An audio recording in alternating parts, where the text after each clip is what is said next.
Okay, hopefully we are currently live. I'm guessing that it is. So welcome everyone to the second Fury Garage Academy research stream. I make these streams because I'm not really sure how to teach people how to research. So I figure if I just do a stream of my own research, you can sort of follow along and apply, the same approach to your builds. Throughout these streams, I also cover the cost approach to builds to try and keep them as cheap as possible, and touch on where I look and sort of run through that process for a given build. So if you caught the stream in January, which is up on the YouTube channel if you want to watch it now that it's been completed, we ran through the build of an EH Holden. So that's a 1964 Holden product out of Australia. So Easter next year, I'll be traveling with my family down to Tasmania for the EH All-State run. So my cousin and I are going to build a EH that replicates my dad's first EH when he was a kid. So growing up, I heard all the stories about it. So I wanted to build one, and this is a great opportunity to take that trip and to get to experience that with not just my dad, but his brother and cousins and all that sort of stuff. So it'll be a big family do. Anyway, so that stream I think went really well. It was like a 4.5 hour stream, so it was pretty long, but we got to cover everything I wanted to cover, and I think at the end we sort of came to a decent number. Now, that stream, since then, it's been a couple of months. I wanted to try and stream once a month. That was in January. This is the second stream. It's now April, so it's taken me a bit of time.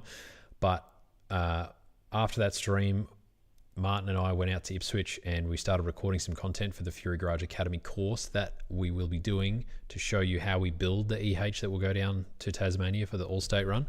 So that whole stream was 4.5 hours, and we sort of ran through all the different parts that we wanted to pick to do the build and how much they were going to cost, and slapped it all together in the stream. Now we've since started to check all the parts that we've got and record some content and get it together to have it as a course. So hopefully in the next couple of weeks, we'll have that first bit of footage uploaded onto the Fury Garage Academy. If you wanted to jump in, buy a subscription and follow along with us, and maybe even do your own build and meet us down in Tasmania with your EH.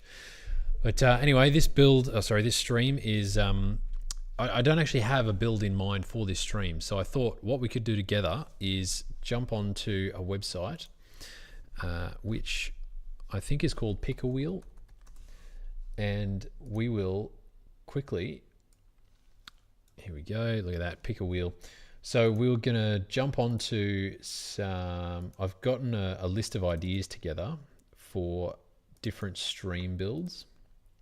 So I thought we could input some of them here, give it a random spin, and once we get a result, I'll just start building whatever I think I want to build based on the result we get. So moving forward, if you have any suggestions, feel free to throw them in the chat, or just send them through in any way you can so that we can get some decent ideas going. Hey, Alex with the blue 34 from Halfway Hangs. Thanks for the comment. Yeah, I've been really well, thanks. Hopefully you get some enjoyment out of this stream. It might not be the most entertaining one, but if you've got any suggestions on what you'd like to see me talk through building, I'd love to take your suggestions on board. So what I'm going to do is quickly just throw in some suggestions here. So 4x4 build. What else can we put in? A bit of a JDM theme. I know these are pretty broad, but I didn't want to pigeonhole myself too much. AUDM theme. USDM. What else have we got here? A bit of EDM. Street style, some overlander action, more stag content. Hey Tom, yeah, absolutely, mate. You could check here. I've been frothing the stags. This is my background on my computer at the moment, so they're very much at the forefront of my mind at the moment. But who knows? Maybe we'll get a spin of the wheel here, and it'll end up with some kind of stagier option. Overlander, road trip. Time attack stag. Now that would be cool.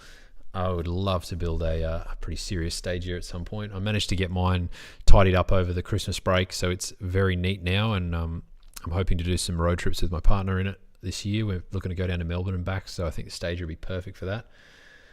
I'm 6'6", and even I'm able to lay down in the back. Ooh, 3RZ Turbo. I know a guy with one. That's pretty cool. All right, let's see what else we got. road trip, ad venture. Don't you just love how good I am at spelling? Cruiser. That one is definitely spelled wrong. But we're going to leave it like that because I can't spell. And last one, classic. All right, cool. So I think that's a pretty decent chop of options. So we're going to stop in Valor again. Yeah, I definitely will, mate. I don't know how I'll reach out to you. I'm sure you could flick me a message on Instagram or something, and I'll definitely stop by. All right, so we're going to give this a spin, and hopefully we get a decent option, and I'm just going to start building something from there. So let's see what we end up with. I've never used this before, so I don't even know where the spin... Oh, right in the middle. Yeah, who'd have thought? All right, let's see what we get. Kind of hoping we don't get EDM because I don't know anything about European cars, but... Ooh, Overlander. Gotta love it. Well, this is great to get some music and everything. Okay, done. Let's see what we can manage. So, for a start, if you've never been onto Fury Garage, this is our website. It's got some great stuff in here. Some new 3D printed parts. Just released this R31 shift to boot and these Mark III Supra radiator mounts. So get them while they're hot. But we have a Fury Garage Academy section where you can jump on and learn how to do these crazy builds that we like doing. Some membership options here. Now, you just click on it and jump straight in, but I've already paid for it. Once you're in here, you can jump into the builds homepage and select yourself a build. Let's just have a look at the Supra. Now, I think I'm having a bit of a problem at the moment because yeah, there we go. I let my subscription lapse. And so if I click renew, it just takes me into a circle. But anyway, once you're into one of those builds, you can then jump in and check out the build plan sheet, which is a resource that I've just thrown together. Obviously, it's super detailed, but we're just going to use this build sheet, keep it really basic, and run through the rough, I guess, build in my head and how I would approach it to get sort of the rough parts that we want to run and then the rough price that they're going to cost us. And then after we sort of get that general gist, we're then going to go into the cost sheet and actually break them out a bit better so that you can sort of get a really solid idea of how much your build's going to cost and if you're going to be able to even achieve it. So the theme of our build is Overlander. So let's Overlander. There we go. All right. So what is an Overlander? Let's have a bit of a Google actually. Define Overlander. All right, Overlander, one who travels overland. Well, that's easy. We can just start walking and that's our build done. Ooh, a drover who herds large groups of sheep or cattle over long distances. Right, interesting. So then there's a Overlander four-wheel drive touring is a self-reliant overland travel. Overlanding. Self-reliant overland travel to remote destinations where the journey is the principal goal. All right, that's pretty interesting. So I would argue that the journey, I guess the journey is the principal goal. I would almost say the destination is, but I guess in Australia, like some of the spots you go to are pretty specky. So I guess it doesn't really matter if it's the destination or the journey. Either way, you're going. So you can see there's some pretty serious four-wheel drives in these builds and they look really cool and everything. But I don't necessarily agree that a four-wheel drive is the best Overlander vehicle. So to evidence this, let's this is going to be very brave. I'm going to go onto Instagram. It's probably going to show something inappropriate, but we're just going to jump into here and see if we can find I don't even know, is it this one? Yeah, all right, jump onto Fury Garage. So an Overlander doesn't have to specifically be a four-wheel drive. You know that we've built some pretty crazy four-wheel drives in the past and they're all well and good, but we've also done some pretty wild stuff in vehicles that aren't off-road.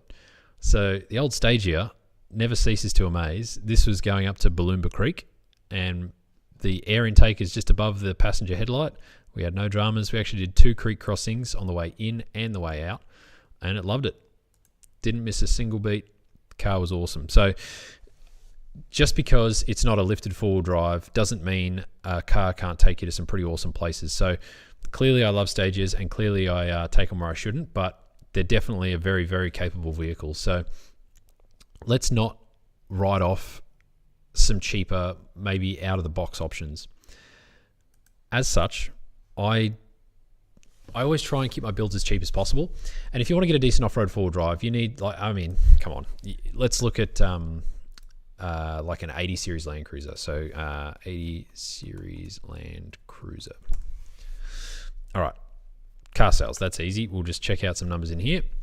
Oh my goodness, $40,000. That's absolutely insane. I wouldn't be surprised if these vehicles were $40,000 new. There's only 3 of them. What? Oh no, here we go.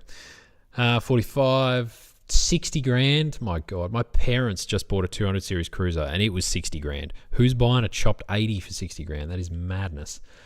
With 300,000 Ks. Oh my God. I mean, yeah, turbo diesel, but still, come on. It's just out of control. 14's a bit better, but still pretty nuts. Point is, we want the cheapest of the cheap.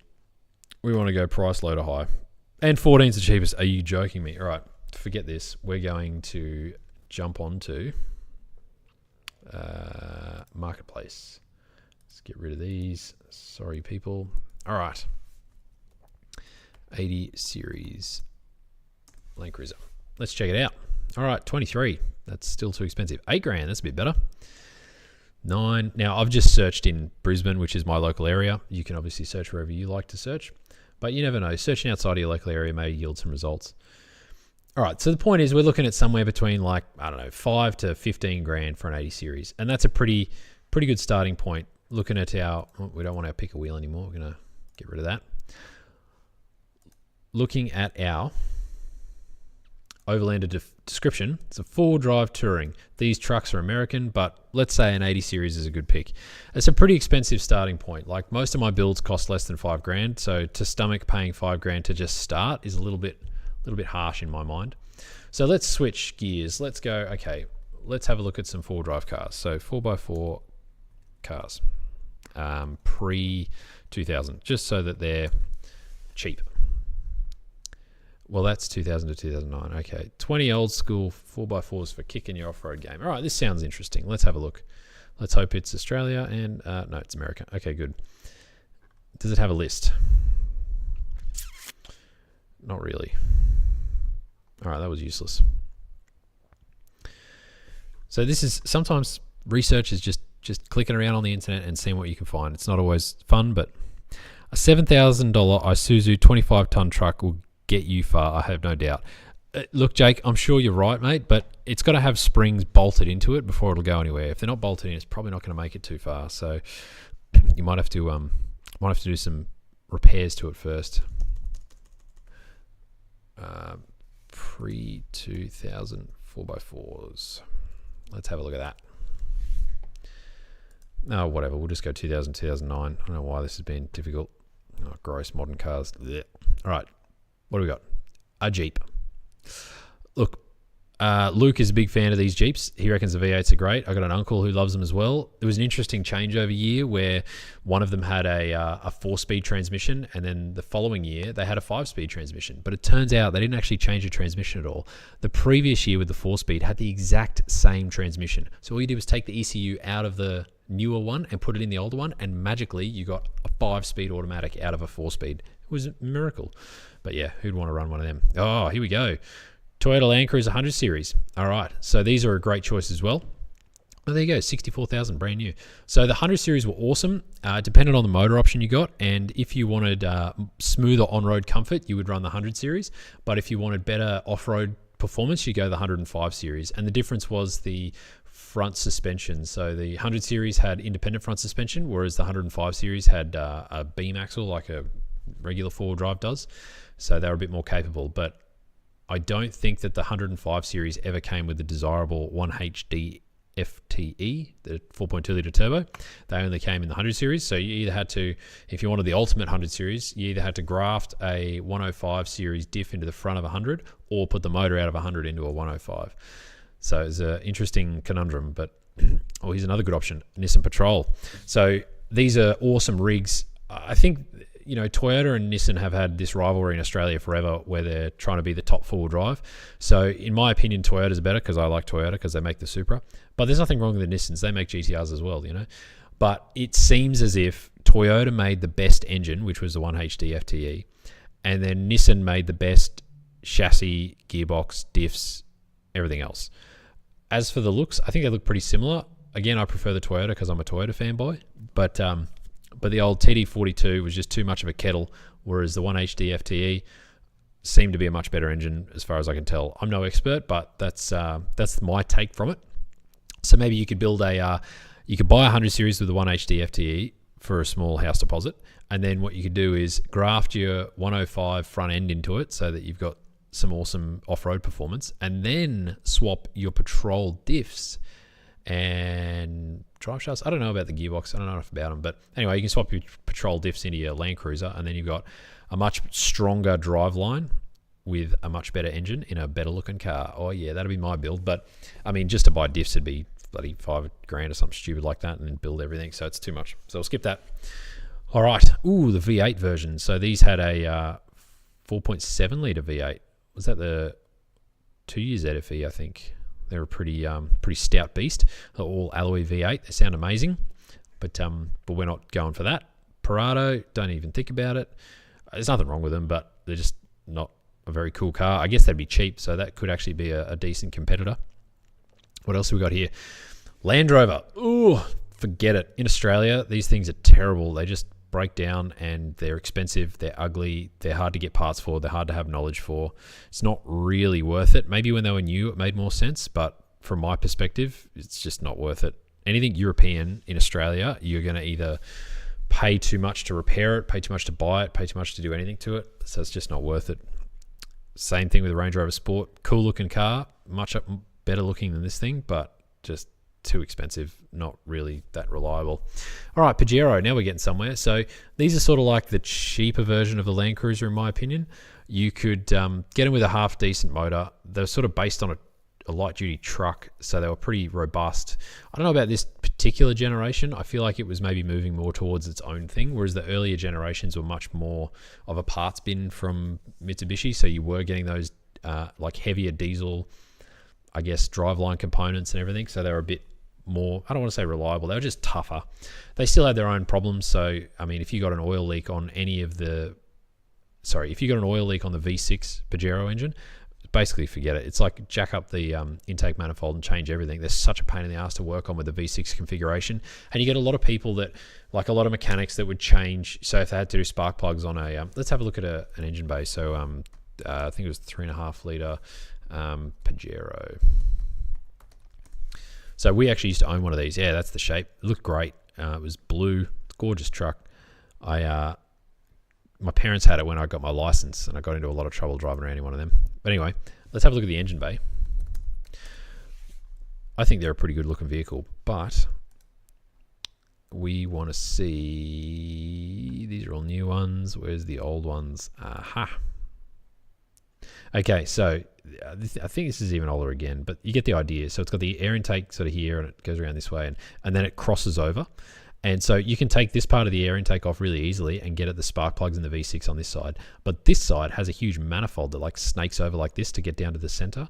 So it's really hard to access these spark plugs, particularly the back ones. You actually have to separate the manifold and then remove this part of the manifold. And there's like all these plug leads and vacuum things, and everything gets dry rotted hard and breaks. So as you can imagine, any mechanic who is under a time crunch, they would just rip this off, change those 3, maybe change the front one, and then leave the back 2 because it takes too long to do. It's not worth it for their time, and the car still runs pretty decent anyway because people just drive these around town. So almost always, if you get one of these Pajeros and manage to get in there to do the spark plugs, they will be the very same spark plugs the vehicle left the factory with. So that's another thing to be aware of with these Pajeros, is that they can be lemons if they haven't been looked after well. And I think they even had a problem where the four-wheel drive solenoids were a vacuum operated thing, and as a result, if sometimes for whatever reason it wouldn't change properly and it would get stuck in four-wheel drive or two-wheel drive, and it's a real pain to fix because obviously it's vacuum operated. There's no like lever you can grab onto and change. It's just, yeah, anyway, so that can be tricky, but they're a good truck otherwise. What else we got? More Range Rovers, forget it. Another Pajero, we already talked about that. All right, that's the end of the list. Okay, that was terrible. But we did talk about some Land Cruisers and Patrols. Ooh, here we go. What about images? Why didn't I think of that? Oh, yeah, this is the gold mine right here. See, this is all about the research. So you start looking for one thing, and then before you know it, you're distracted, and bam, there's your solution that you've been looking for. And all I was looking for was a list. All right, so we've got Toyota RAV4, some Mercedes I don't care about, another RAV4. Ooh, here's a good one. I think that's from the same article. Oh, no, we got a Jeep. what's the name? Oh, this is the 10 greatest ones of all time. Let's open that somewhere else. Ooh, Honda CRV. Very nice. Patrol, Mercedes again, Land Cruiser. Great. Let's go to all images. Okay, so this is kind of going to be our shopping list for the minute until we figure out exactly which one we want to run with. And we just, oh, that's terrible. We don't want to see that. All right. So I guess it depends on how far you want to go. If you're doing like little jaunts like I did with the Stager up to Balloomba Creek, pretty much any of these will do the trick. You don't really need to have crazy mods on them. You just need to make sure they're reliable and they fit all the gear you want to carry with you. Now, if you go on bush, like the Pilbara or something from friggin' Melbourne, you're going to be on the road for weeks on end and you're going to be loaded into this vehicle and absolutely living out of it. So getting something like a RAV4 might not be as practical, particularly a two-door one, just because they're so small and they don't really have the off-road capability that you'd need. But they're a cool little car, so I guess it all depends on what you want to do. So for us, we're going for an overlander build, so we want to do some pretty serious touring in this thing, but we want to do it for a budget. So let's have a think. Ideally, so all right, let's say Fraser Island. Fraser Island is the target. So that's a beach environment. It's got some off-road stuff. It's got some pretty rutted stuff. It's got Nagala rocks if you've ever seen them before. It can be a pretty harrowing place and you can get stuck pretty badly and get into some pretty bad situations if you're not prepared. So we'll say that that's our overlander journey or target, if you will. So I think there's a rule that states if you want to go onto Fraser Island, you have to have a secondary gear stick that has a four-wheel drive function. I think that's their rule. I don't know. You should probably do some research and figure it out. But that would kind of, to my understanding, preclude things like these RAV4s. But let's have a look. So RAV4 interior is going to show us new crap, isn't it? 1998. Let's see what that spits out. Oh, look at these little beasties. What about that one? Okay, yeah, so we've got a gear stick and then a handbrake. So it doesn't really cover the whole secondary full drive thingo. So it may just be full-time full drive. I'm not really sure. But nevertheless, it's not doing what we want it to do. Let's have a look at underneath. RAV4 underbody 1998. Let's look at that one. All right, yeah, so it's got a drive shaft going down the back there somewhere. I don't really know what year this one is, but it's probably the same. So it does have a full drive shaft, which is great. So it's got to have some kind of center diff. It's probably a passive one where when you're driving along, if the front wheels start to slip, it engages the rear, which is great. It probably does a really good job of just puttering around, maybe going like on a dirt road or something. But for us, we want something that we can select. So that's where we're going to start running into things like patrols and Land Cruisers and stuff. So the RAV4 is probably not a great option. And I know that the CRV is much the same. So they're a really good little unit. They run well. I actually had one that was the exact same color as this that I'd planned to do somewhat of an overlander build on, but just never got around to it. Life gets in the way. But the point is they're a great little B-series engine.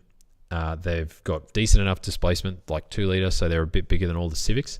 A lot of people actually pull the Civic motors out of these, put a VTEC head on this motor and slap it into a EG or something, so they get a big block VTEC Civic. And if you're really crazy, you can put a turbo on them. They could do about 300 horsepower before they start to warp the bores because they're an open deck block. But the all-wheel drive system out of these can be adapted into EGs and stuff. It's not as good as the wagon versions, the Civic wagons. I think they're EF wagons. Apparently, they have a much more aggressive viscous center diff, which will lock up more aggressively than the CRV ones do. But if you're balling on a budget, CRV's got to be the way to go. So that's unfortunately not going to suit our needs because it doesn't have that second gear stick like we talked about. Now, this is going to bring us into the bigger body range. So things like Hilux Surfs or Hilux in general, they're a 4-cylinder typically full drive as opposed to the Patrols or Land Cruisers, which are usually a 6-cylinder. That makes the Hilux a little bit cheaper, which is good. There's nothing wrong with the Hilux. They're obviously indestructible or unbreakable or whatever the slogan is, and they're a good looking truck. I really like the Hilux Surf, so let's have a quick look at one of them. So we go 1998 because it's best year for vehicles. Hilux Surf. Oh yeah, that's what we want to see. So they got some pretty cool JDM options, but these are all American ones, I think. Maybe we go earlier. 1996. Still American. Australia. Let's see what that spits out, if I can ever spell. That looks like the piece of junk we used to get. There it is. All right. So I reckon these things are cool. They got the sort of wagon style back, and obviously 4 seats. They're a little 4-cylinder banger. They go well. They look good, I think. You know, you can get some really cool looking bars and stuff. There's nothing wrong with them. They've got independent front suspension, so they drive a lot more like a car. So if you were chasing something like that, it was a little easier to live with day to day. They've still got the full-time four-wheel drive, the 2 gear sticks. There it is. So they pass our test, and they're a great little truck. So that is an option. I'm going to put it on the list as an option. So we go, use of vehicle is Overlander, adventure trips. Ooh, yeah, good point, Sandy Bill. The old tailgate power window. So I believe these surfs, there it is, this window would slide all the way down on the switch of a button, so you could jam the surfboards in there. Very, very cool truck. I'm going to assume that was half the marketing campaign. I must admit, I don't remember the marketing campaign for these. I was a little bit young, but yeah, it's such a cool looking truck. I really rate them. I kind of like to build one into like a pre-runner style thing with big pumped guards. I reckon that'd be sick. Anyway, so we've got use of vehicle is adventure trips. I'm assuming that because we're balling on a budget, we're going to be doing it as our daily. So it's got to have, it's got to be registrable. Well, it's got to do trips anyway, so it needs rego. And then it's got to be comfortable. So it's got to like carry all our crap and keep us comfortable. So comfortable and carry everything. Gosh. All right, there we go. So that's sort of what we're aiming for. And body shape, we're not really sure, but we're going to give it a little bit of a list here. Actually, no, we'll go down to the make and model. So we go Hilux Surf. That's our first one as a potential. So we're going to keep clicking through some more. And if there's anyone left still watching, we're going to maybe even get you to pick which one you like the best. So Hilux Surf, great option, great truck, could be an awesome pick.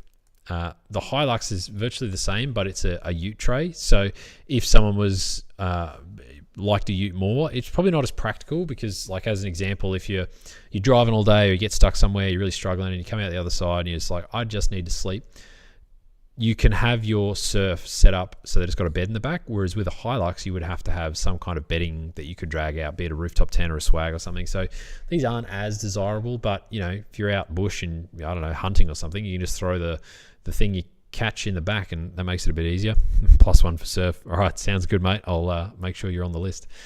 So yeah, Hilux is a cool option. I'm not going to include it because it's virtually the same as the surf, and you know, Sandy Bill's already picked the surf, so we're just going to have to go with that for now.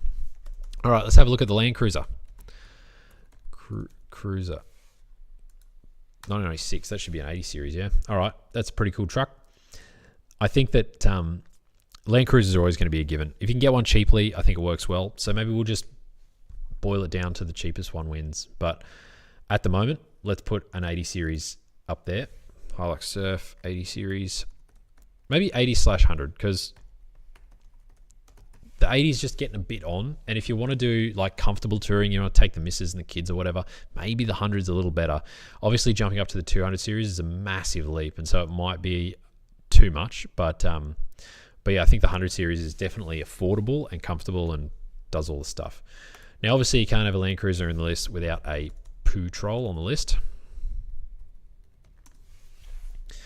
And again, you know, Patrols and Land Cruisers have their strengths and weaknesses, but with today's day and age, you can just buy your way around that. So as an example, if the engine in your Patrol is a kettle and you don't want that anymore, you can just put an LS in, like Luke and I put into his Land Cruiser. Or vice versa, if for some reason the suspension in your Land Cruiser isn't, or the diffs in your Land Cruiser aren't to your liking, you can put some Patrol diffs in, or you get some fabricated diffs. You can really go crazy, but for now, we're just going to sort of stick with whatever engine the car has, and you can do the builds yourselves later. Now, this is something I really like. I love wagons for a start, if anyone knows, but Patrols did this Safari version, which I think is super cool. All it gives you is a bit of extra headroom. GQ with the EFI RV30. Bro, you need to get the one with the NA, sorry, not the NA, the Carby RV30. That would be the beast. Actually, we did a trip to Fraser Island. It was all the boys for one of their Bucks weekends, and Luke came so close to buying a clapped out GQ Shorty with just like eBay turbo spec everything and like a gate out the bonnet and just all this wild action. And it seemed like it worked and it looked awesome and it was so cheap. It was like $3,500. Like there was more than that in the turbo kit alone. I really wanted him to get it so that we could just go boosting up the beach. But I mean, it was a boys' trip. It's probably not great to draw attention to ourselves, and a clapped out rusty GQ Shorty with 3 dudes and enough camp gear to sink a yacht cruising up the beach on gate with the gate coming out the bonnet is about as unsubtle as you can get. So we ended up building a Jeep instead, and then the brakes locked up before we even left, so then we had to borrow a Hilux. That was disappointing. But anyway, builds can be fun. I just wish we'd have gotten the QE. But anyway, I reckon a Patrol Safari. I'm going to put a GQ Safari on the list just because they're a car I really want. So GQ Safari. Sick. I reckon they're awesome. All right. What else have we got now? Pre-2000s list. Pajero. 90s Subaru Sportswagen would be a cool build. You're absolutely right, Tom. And I would love to build a Subaru, except I've already done it and I hate them. Sorry to burst your bubble. I did a build for a lady that I'm good friends with. She had a WRX that she drove every day, and she was driving it.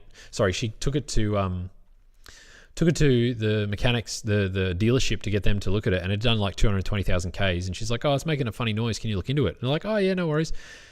Looked into it, serviced it, sent her on her way, and said there's nothing wrong with it. She didn't even make it home, and it kicked a rod. So she didn't know who to turn to. She was, in her 60s, and she's like, "I just want my car back. I don't want to have to deal with all this crap." Anyway, she brought it to me, and this WRX engine build, took me 3 years because I dragged my feet. It was COVID. I didn't know what I was doing, blah, blah, blah. But this poor lady ended up $12,500 back into this Subaru just to get it on the road. Now, we went for a EJ207 bottom end, which is the STI forged bottom end. It's the same price as getting the standard motor reconditioned or even buying a new standard motor. But we got the short block from, it was Benny's Customs Works mates. Ichiban Automotive, or whatever they're called, Ichiban Imports. They hooked us up in the middle of COVID. I actually think we got the last block in the country, which was lucky. But anyway, we got the heads reconditioned, and I just replaced everything that I could with like factory new parts that were, everything I could, as in everything that was required to get the car running again. I didn't change the turbo, didn't change the harmonic balancer. I didn't get a chance to change the injectors, but I did get them cleaned. Didn't change the coil packs. Like, we cut a few corners, didn't change the clutch. And yeah, $12,500, and it took me forever because I hate working on Subarus. It was painful and difficult. So yes, I love the idea of a sports wagon. No, I wouldn't build one anytime soon, but if I did, I would put a K series in it, I think. So anyway, enough of that tangent. Let's go back to this. All right, what else do we find in this list? Ooh, 60 series. I think it's going to be a little too agricultural. They're a great truck, really good starting point, but it's probably for the boys, not for your missus. All right, we can't really ignore the Pajero, so let's stick with 1996. Seems to be our production year, 6 to 8, somewhere there. Pajero. What do they look like? Oh, 1 year short of the year I like, I think. Let's try 98, because I really like the pumped guards on the other ones. Oh no, it's even later. It must be like 2000. Oh, I can't type to save my life. What is going on? Oh, I've got an unlock on. Duh. 1998. Gimme. Better be the good one. Hey, there it is. All right. See, I really like these. I reckon they look cool. The V6s are decent. Obviously, it looks similar to the Evo, so fully hectic. But they also did a short wheelbase version, which isn't the Evo, but it looks just like this, but a short wheelbase, which I froth these. And a good mate of mine, Tommy Simpson from, I shouldn't say his name. Whoops, sorry, Tom. Anyway, a good mate of mine, he had one of these when we were younger, and short wheelbase. I loved it. I was very jealous. I actually think I helped him pick it up. There they are. These things, they just look so cool. Just these little tough 4Bs with the roof fairing or whatever. I love it.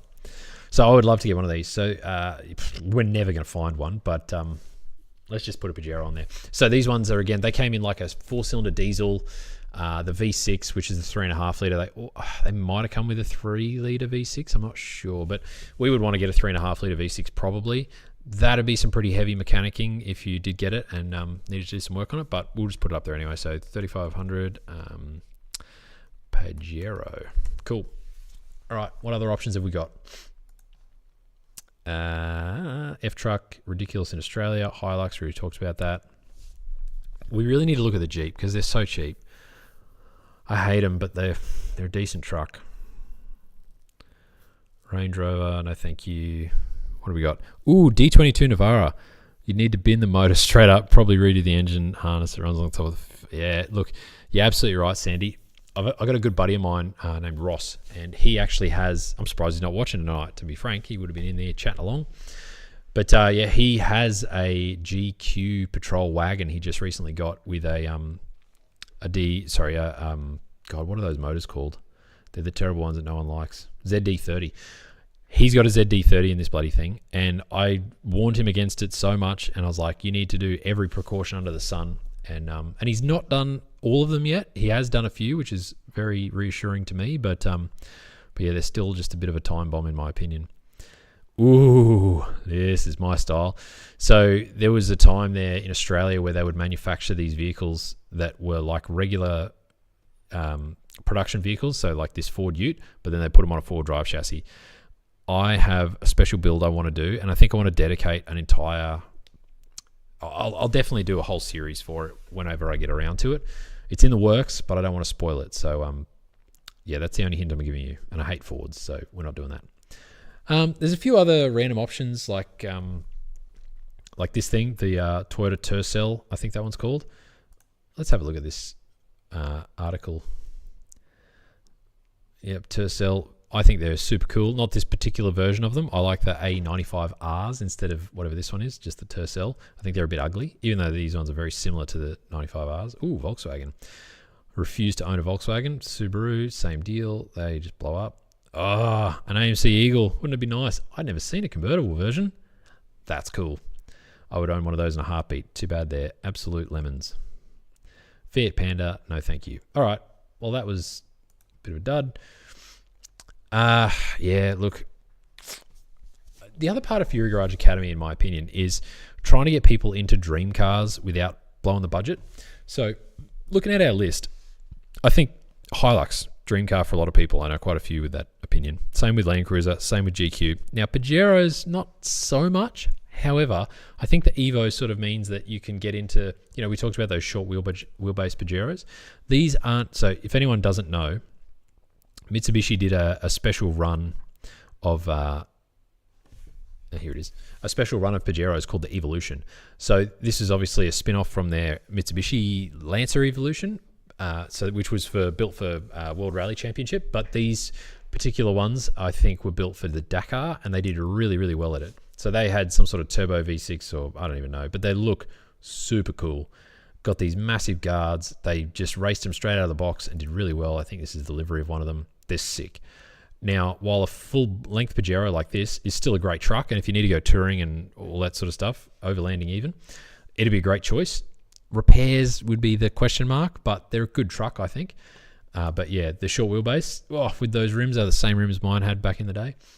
I would take one of these in a heartbeat. I'd love to have one. So that's what we're going to aim for, and that sort of fits the ever-evolving plan, if you will, of we want to have an Overlander that's some kind of like dream car for some people, I guess. So anyway, I think those four options are a pretty good starting point.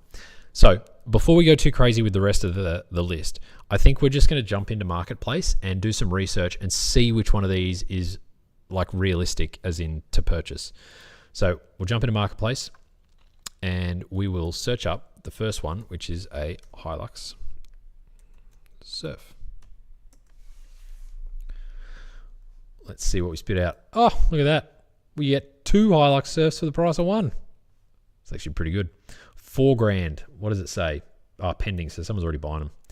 Great restoration. Bought the second one to restore. Both a 2-litre turbo diesel manual. Okay, so they're absolutely gutless, but they will be economical. Lots of rust. Oh, good. Grey one has a knock in the engine. Okay, so you're either swapping an engine or swapping a body. So a lot of these Hilux Surfs have rusty bodies, which is really disappointing, but it's not the end of the world. You can obviously, this one's probably a bit far past it. If you do enough work, you can probably save them, but I really like that purple color. I think it looks great. So that'd be cool, but they're probably a bit too far gone. Let's keep looking. $7,500 is probably a bit expensive. $3,000, that's a previous generation. 10's too much. 7's getting better. What does that say? 92. Wow, this is an old one. Ooh, nice decal. All right, so it looks neat. He's sort of kept up with it. looks like dual batteries. It's good. The bar looks nice. New turbo. Ooh, he's got a drawer in the back. All right, it's a bit dirty. Could have vacuumed it, mate. Looks like he's been storing stuff in there. You always get these indentations in the seat when something's been sitting on it for a really long time. There you go. Looks like he's been slapping that one to try and get all the fluff off. Maybe a dog's lived in it or something. Anyway, so that's an okay one, but probably a bit expensive for what it is. Keep looking. All right, so I'd guess they're anywhere from sort of like 7 to 15. Oh, there's a $5,000 one. That's not bad, actually. Car needs some work, few oil leaks, timing belt, radiator. Okay, yeah, it looks pretty decent. I don't really like the color. Oh, it's a manual, but it's a good little truck. 270,000. I'm guessing it's a diesel. Clear coat peel, some rust. All right, not a bad little truck, but we're not going to go with that one. We're just going to say that these are anywhere between Hilux Surf is like 7 to 15. All right, doodles. All right, 80 series. Let's see what this one says. 80, oh God, series. If anyone knows why Marketplace and Facebook in general grind to a halt on browsers, I would love to know. It is painful at best.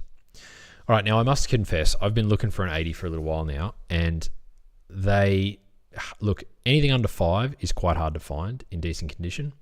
I'm looking for a very specific combination of automatic 4.5 litre petrol, pre-95. I think that's it. So I probably already messaged this dude. But yeah, that's the combination I want. Don't ask me why. It's silly, but I really like the dash. Anyway, I think a Land Cruiser is a decent option. I would say under 10 is reasonable for them. But you're probably getting a bit of a basket case, or maybe even a lemon if you're not careful. But let's just put down here sort of like, let's just put 10K. I think that's pretty reasonable. I know that there's plenty out there for more, but I think, you know, you can get one for a decent one for about 10. And again, we're not looking for the bell of the ball. We're just looking for one that either runs and drives or one that's complete with some repairs that we can do. So it's not a complete piece of crap, but we can save it. All right, next is Patrol.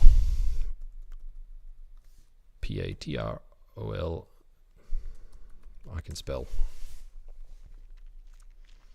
All right, what do we got? Oh, there it is, $2,700. Thank you, ma'am. 5-speed turbo diesel. Wow, that's actually decent.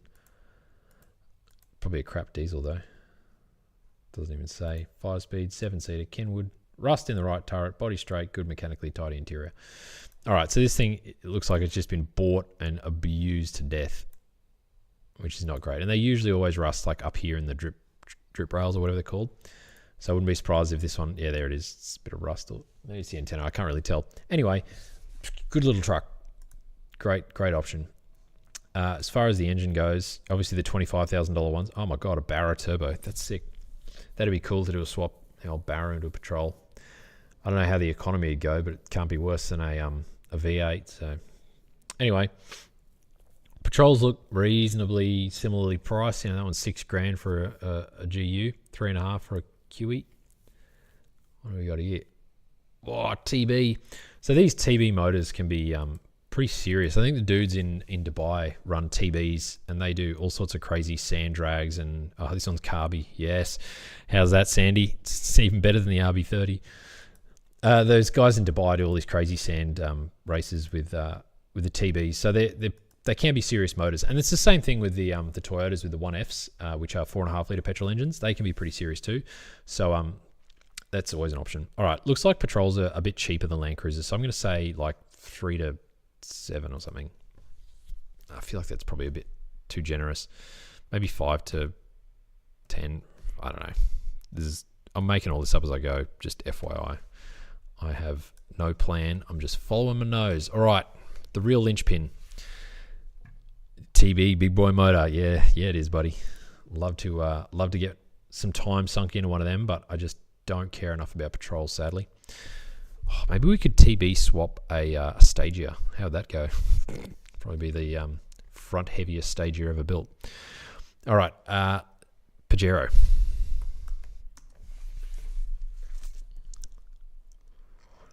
Oh, what are we looking at? All right. So that's too early of a model. That's too early of a model. Just FYI, I think they also did a K-car version of a Pajero, which looks similar to this, but they were tiny. They were the cutest little thing. I see them cruising around sometimes. For some reason, always girls are driving them. $800? What a steal. As is, where is, will need trailer. Automatic petrol V6. It came with a lift kit on it. What? Has all-terrain tyres. Best car. $800. Only time in Bundaberg. Again, cash only. Wow. I wonder what's wrong with it, because that is remarkably cheap. 300,000. Well, it's probably just crapped a motor. Anyway, there you go. You can get real cheap cars, it seems. Real cheap Pajero specifically. All right, we don't care about any of this. We want to see Pajero short wheelbase. Oh, I forgot to look for the Sahara Patrol. We're going to have to go back. I mean, Safari Patrol.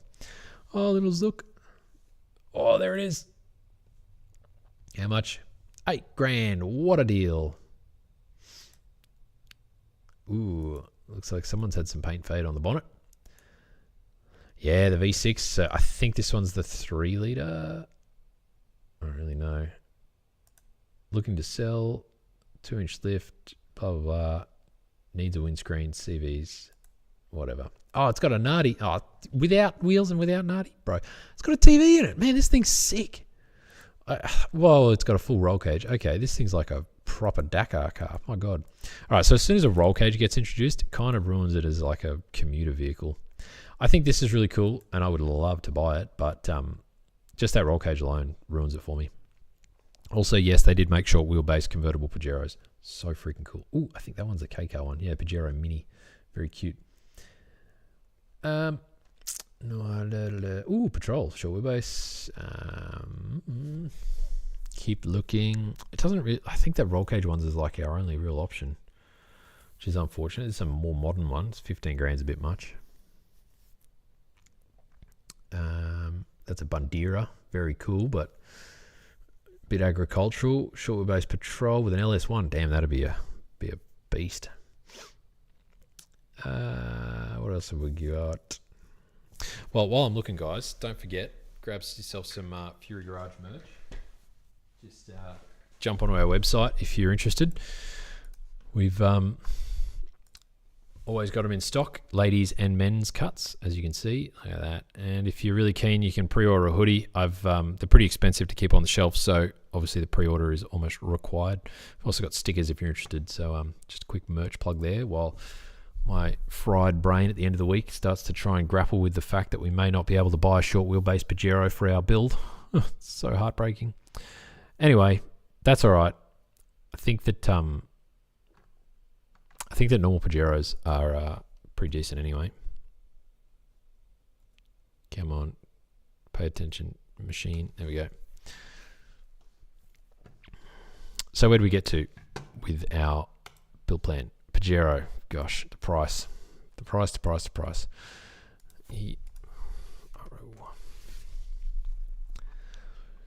How much is it going to be? All right, I think we're going to sort of put it at about the, I think like the $5,000 mark, 5 to 7, honestly. So 5 to 7K. I think we can get away with that. So this is sort of the range that we're looking at. We forgot to check the Safari. How could I? Let's jump back into this. We go P. Oh my God, come on. Safari. Hopefully I can spell. Jokes, we all know I can't. I still don't know why this is so freaking slow. Don't tell me these are results. I don't see any Safaris here. What gives? That's cool. It's like a Suzuki Sierra Patrol. Oh, there's a Safari. 15 grand. My goodness. Highway robbery. Oh, it doesn't even have a roof liner. Gross. 200,000 ain't bad.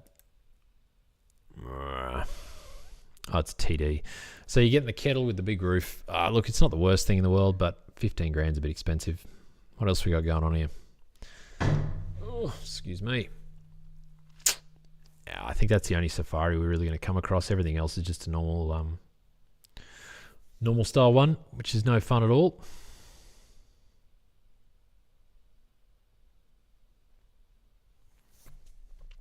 But that's okay. Oh, well, I think our patrol list is, getting a safari. Oh, there's another one, 35 grand. Yeah, see, look, it's not happening. They're super expensive, but they are very, very cool. So who knows? Maybe you could build a patrol and then find a safari body later and do the swap. That way you've got everything you need. Because, functionally, there's not really that much difference. Just one's got a really big roof with a sunroof in it. So you could do a body swap. And, patrols get destroyed out wheeling anyway. Oh, there's one, 10 grand. What a steal. I wonder if this is just want to buy instead of I'm selling. Chasing a rolling shell. There you go. See, someone else is looking for the same thing. But yeah, you get the idea. Very cool. Oh gosh, I've kicked the wrong button here. All right, it's taking forever to load. Yeah. Let's go back to Marketplace. All right. So, patrol. I think we worked out the price is somewhere reasonable. GQ.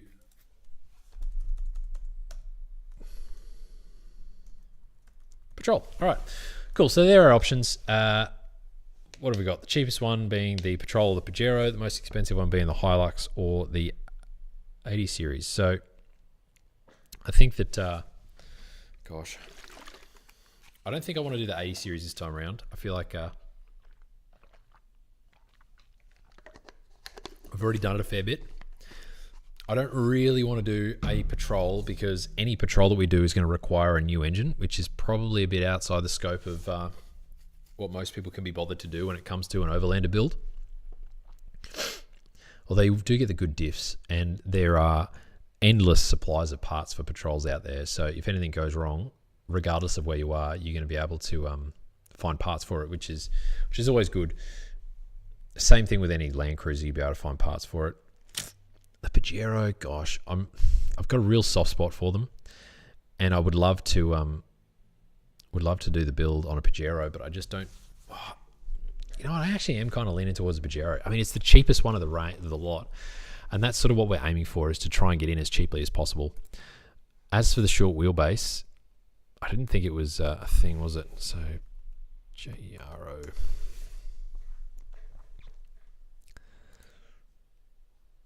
Price lowest search. A whole bunch of free ones. So I really like the late 90s look and style, and I think they're a bit easier. Like, once all the electronics kick in, it becomes a bit of a nightmare. So, oh gosh, these are all just wrecking. Price minimum $500. To, what do we say? 7? Oh, it'll just let us search down at 500. Oh, full buy for Vitara. I thought that was a whole Vitara.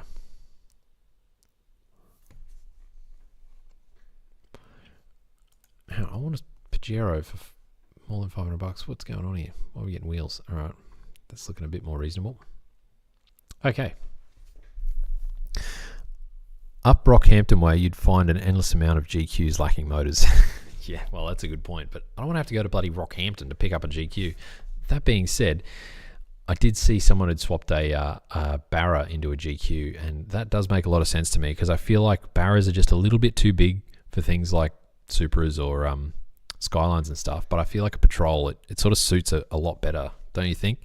So maybe we'll have to do maybe that could be a giveaway build. If we ever get to that level, we can buy a GQ and slap a Barra in it, see what we can make happen. All right, give me the price suggested price. All right, so let's go with 50. I don't want to limit us. Why does this have to be so annoying and people have to put their stupid things in the way? 10,000. Give me 10. All right, there we go. $800. That is a good option, but we don't know what's wrong with it, and we can't bank on that. Nope. Lowest first. One I was going to say was find a VF Ute, slap a canopy and put a barrel on it. Nice. Oh, VR Ute. I actually have a real soft spot for VSs, but I hate the look of the Utes and the wagons. I only like the sedans, which you can see because I've done an entire build on a VS Commodore. I did this one in the middle of COVID when everyone was paying 10 grand for a rolling S13 shell full of rust. I built a supercharged V6 manual rear-wheel drive Commodore for like 2.5 grand on road. It was so good. But then I blew it up in this paddock that it's photographed in, so, can't win them all. All right, what are we doing here? We're looking for a Pajero. So we're going to come back to this. I think we're just going to go with the Pajero. I like that idea. I'm sorry that no one else probably does, but I'm a weirdo for a reason. All right. So body shape is wagon, because they only came in a wagon. Well, I mean, there was some. We just saw a convertible one. That was pretty cool. And the short wheelbase as well. Maybe we can put over here, short wheelbase, the dream. Leave it at that. Style. Okay, so it's going to be an Overlander. Is the style. So what are Overlanders typically? What do we got? My daily commuter is a VS Ute waiting on the Ecotech to spit a leg. So I don't actually know if I've got any photos or anything, but that paddock that this car's photographed in, it was so my mate Luke bought a property and we went out there camping. It was Tom, Luke and I, and we were in this VS driving around very late at night, just cutting skids in the paddock, and it was wet and I keep spinning out and then just getting bogged. Anyway, I hopped out because we were bogged, and so Luke jumped in and took it up to 5th gear at bloody red line. He would have been in the driver's seat for less than 10 seconds, and it immediately spun a rod. Immediately. It's ridiculous. Anyway, that's why that build didn't hang around. But here we go. So short wheelbase, Overlander. Okay, so Overlander style, it's a bit of a tricky one to nail down, but we saw with our, when we Googled it, so if we go overlanding, so they're pretty serious rigs. They've got roof racks, they've got tents, they've got lights, winches, big tires. Like, they're just built to handle any terrain. So be it snow, be it sand, they're pretty full on. Now, I think that the Pajero is going to be a little, well, I mean, it's got its rally heritage for a start, so it's a good starting point. Actually, let's have a look at this Overlanding Pajero. This is another important part about research, is you want to get good inspiration from different places. So, I mean, like, this is a great example. This is virtually a stock car. It's the same body shape that we've got. Dude's got stock rims, looks like stock tires. Just slap a roof rack on, rooftop tent. He's got his little barbecue out here. I mean, that's living, isn't it? Look at that. Overlander ready to hit the road. For sale. So I think that we're sort of going to hit like a similar vein, but like I said, we're probably going to aim to go to like Fraser Island or something. So for those of you who've not seen, I think it's got a different name. It's an indigenous name. Yeah, there you go, Gari. Anyway, this place is just north of the major hub here in southeast Queensland. So there's a few islands, but you can sort of do like 2-hour, 3-hour drive up to Double Island Point, and then head out to Inskip, which is where you jump on the barge. Manta Ray barge departs from here, and come all the way across this little channel thing here. I don't know why I'm doing it this way. There we go. And then you hit the beach. So this island is enormous. It's like some stupid number of kilometers up there, like 200 or 400 Ks, I can't remember. But you pretty much start here and you can just drive along this beach, and it is absolutely breathtaking. Some of the best beach driving you'll ever do. And they've got all these great, like the Mahino is like a wreck of a ship. So you can like pull up and check it out. It's pretty cool. And then once you get all the way up to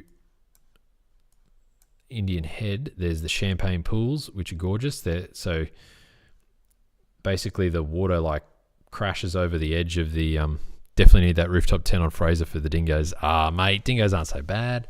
Just don't let them steal your baby, that's all. Here we go. So amazing spots to hang out. So as the waves break over, it like fizzes the water like champagne. So they call it champagne pools. It's really nice, but it's perfectly clear. It's gorgeous for swimming, and it's quite sheltered, so you don't get smashed by the big swell. But it's a great spot. And then you head further north, and you hit Nagala Rocks. So Nagala Rocks is like a famous choke point on Gari, where if you don't have a serious four-wheel drive, you get stuck coming up here or stuck coming the other way, because it's quite a steep incline with lots of... this isn't Gari, but you get the idea. You can get bogged really easily, and a lot of these guys have got some pretty serious rigs. Oh, look, a Pajero, how convenient. you got a few serious rigs that can get stuck there just because other people tear it up or whatever it may be. I've gotten stuck there before in a stock 100 series, but the queues can get pretty big and there can be quite the spectacle of people just trying to get over. So, oh my God, wouldn't that be nice to take? Jesus. But the point is that you got to have a half decent four drive. So there's once you hit Fraser Island as well, so there's all the beach driving on this side, but then coming across to the other side, there's quite a bit of like inland. I don't even know. It's almost like I don't know how to describe it any other way than using Minecraft. It's like a different biome. It's really remarkable. Maybe I could maps. Stop being a weirdo and just look at it properly. All right. Come on. All right. There it is. Come down here to Eurong. Central Station camping area. That'll give us a half decent idea. So previously we're at the beach. 339 photos. And then suddenly we're in a rainforest. So this is what you're driving through. It is so spectacular. Some of the trees are absolutely massive. I feel like this stream's just turning into an ad for Fraser Island at this rate. But the point is that you're going to go through all these different crazy environments, and sometimes you need, a gentle touch of just cruising along this nice sandy road. Other times you need a pretty serious full drive to get over these crazy, God knows what else you're going to run into. And you also want a reliable full drive. So I've been on a few trips to Fraser and I've had things break on these trips, and you can get stuck pretty severely. And if you don't have a mate with you or some half decent gear, you're going to be in trouble. So Pajero, I think we need to have a little bit of Australian overlanding and like beach sort of stuff. So it's less important to have things like low range gears, and it's probably more important to have better tires or good shocks, because a lot of those inland tracks on Fraser Island or even just driving along the beach can really, really work your shocks. And if you've got a lot of weight on there, you can actually boil the fluid and the shocks will stop doing their job. So on that same vein, decent springs, functional bump stops, all that sort of stuff. Good four-wheel drive. So when you select four-wheel drive, it always works. You want it reliable. So we're going Overlander, Dakar / beach. I don't know. And the last part of the style, 90s. I think 90s are cool, so we'll just go with 90s. That works. All right, brakes. Okay, so I don't even know what brakes Pajeros come with. So let's have a look at 1998 Mitsubishi Pajero brakes. What do we got? All right, so it looks like a single pot sort of deal. There's nothing wrong with it. Probably works just fine. You got some slotted vented types. Yeah, they look cool. I don't think that, I feel like, let's Pajero Evo brakes. That's what we're going to look at. Because we really like the Evo, so we want to see what it's running. Why does no one have photos of the Evo brakes? That's right, because the Evos are rare and no one has photos of anything of them.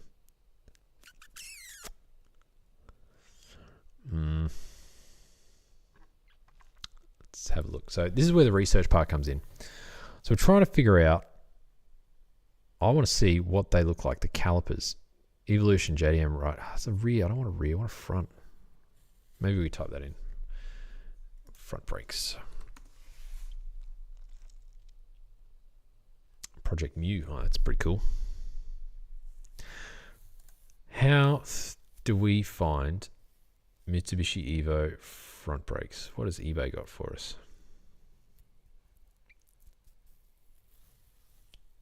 The rears. Mitsubishi Pajero fits. That's a rear as well. Ooh, twin pot Pajero fits. Oh, so it's just a regular Pajero. I'm actually really curious now. There's no photos on the internet. That never happens. So I wonder what kind of brakes the Evo has. Regular rear right. Okay. Rear left. Oh my God. Stop at the rears. Front left. Disc brake caliper for Mitsubishi Pajero. Okay, so let's just assume that it's a twin pot but a slide caliper as opposed to this. Ooh, front calipers for Mitsubishi. Oh, they look fancy, but they're not. Right. Okay, so let's just assume it's a twin pot style. All right, there's nothing wrong with that. Twin pots are good for what we're trying to achieve. So, where are we? That one. Okay, so the brakes. So, just freshen up stand. STA and dad brakes. Because at the end of the day, on a four-wheel drive like this, we're not...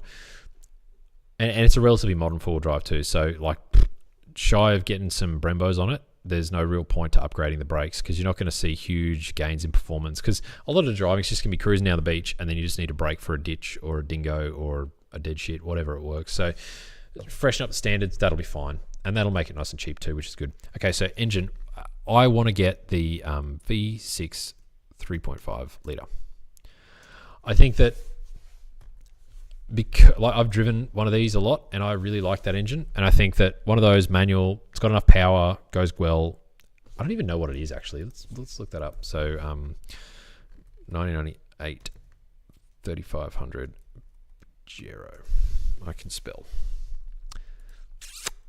Currently available, I don't care. Where's Wikipedia? Mitsubishi Pajero. Oh yeah, it's a terrible looking vehicle. Gross. Getting close. Oh, we skipped it. Where is it? Must be this generation. Ah, it's like the facelift model. Interesting. All right, so 3.5 litre V6. The single over... Oh, it's 2.8 litre. I don't care. Pajero was slightly restyled. The larger engines introduced... These versions introduced which is super select four-wheel drive system known as Active Track. Electronic transfer shift that could split power between both axles without the need to stop the car. Ooh, that's cool.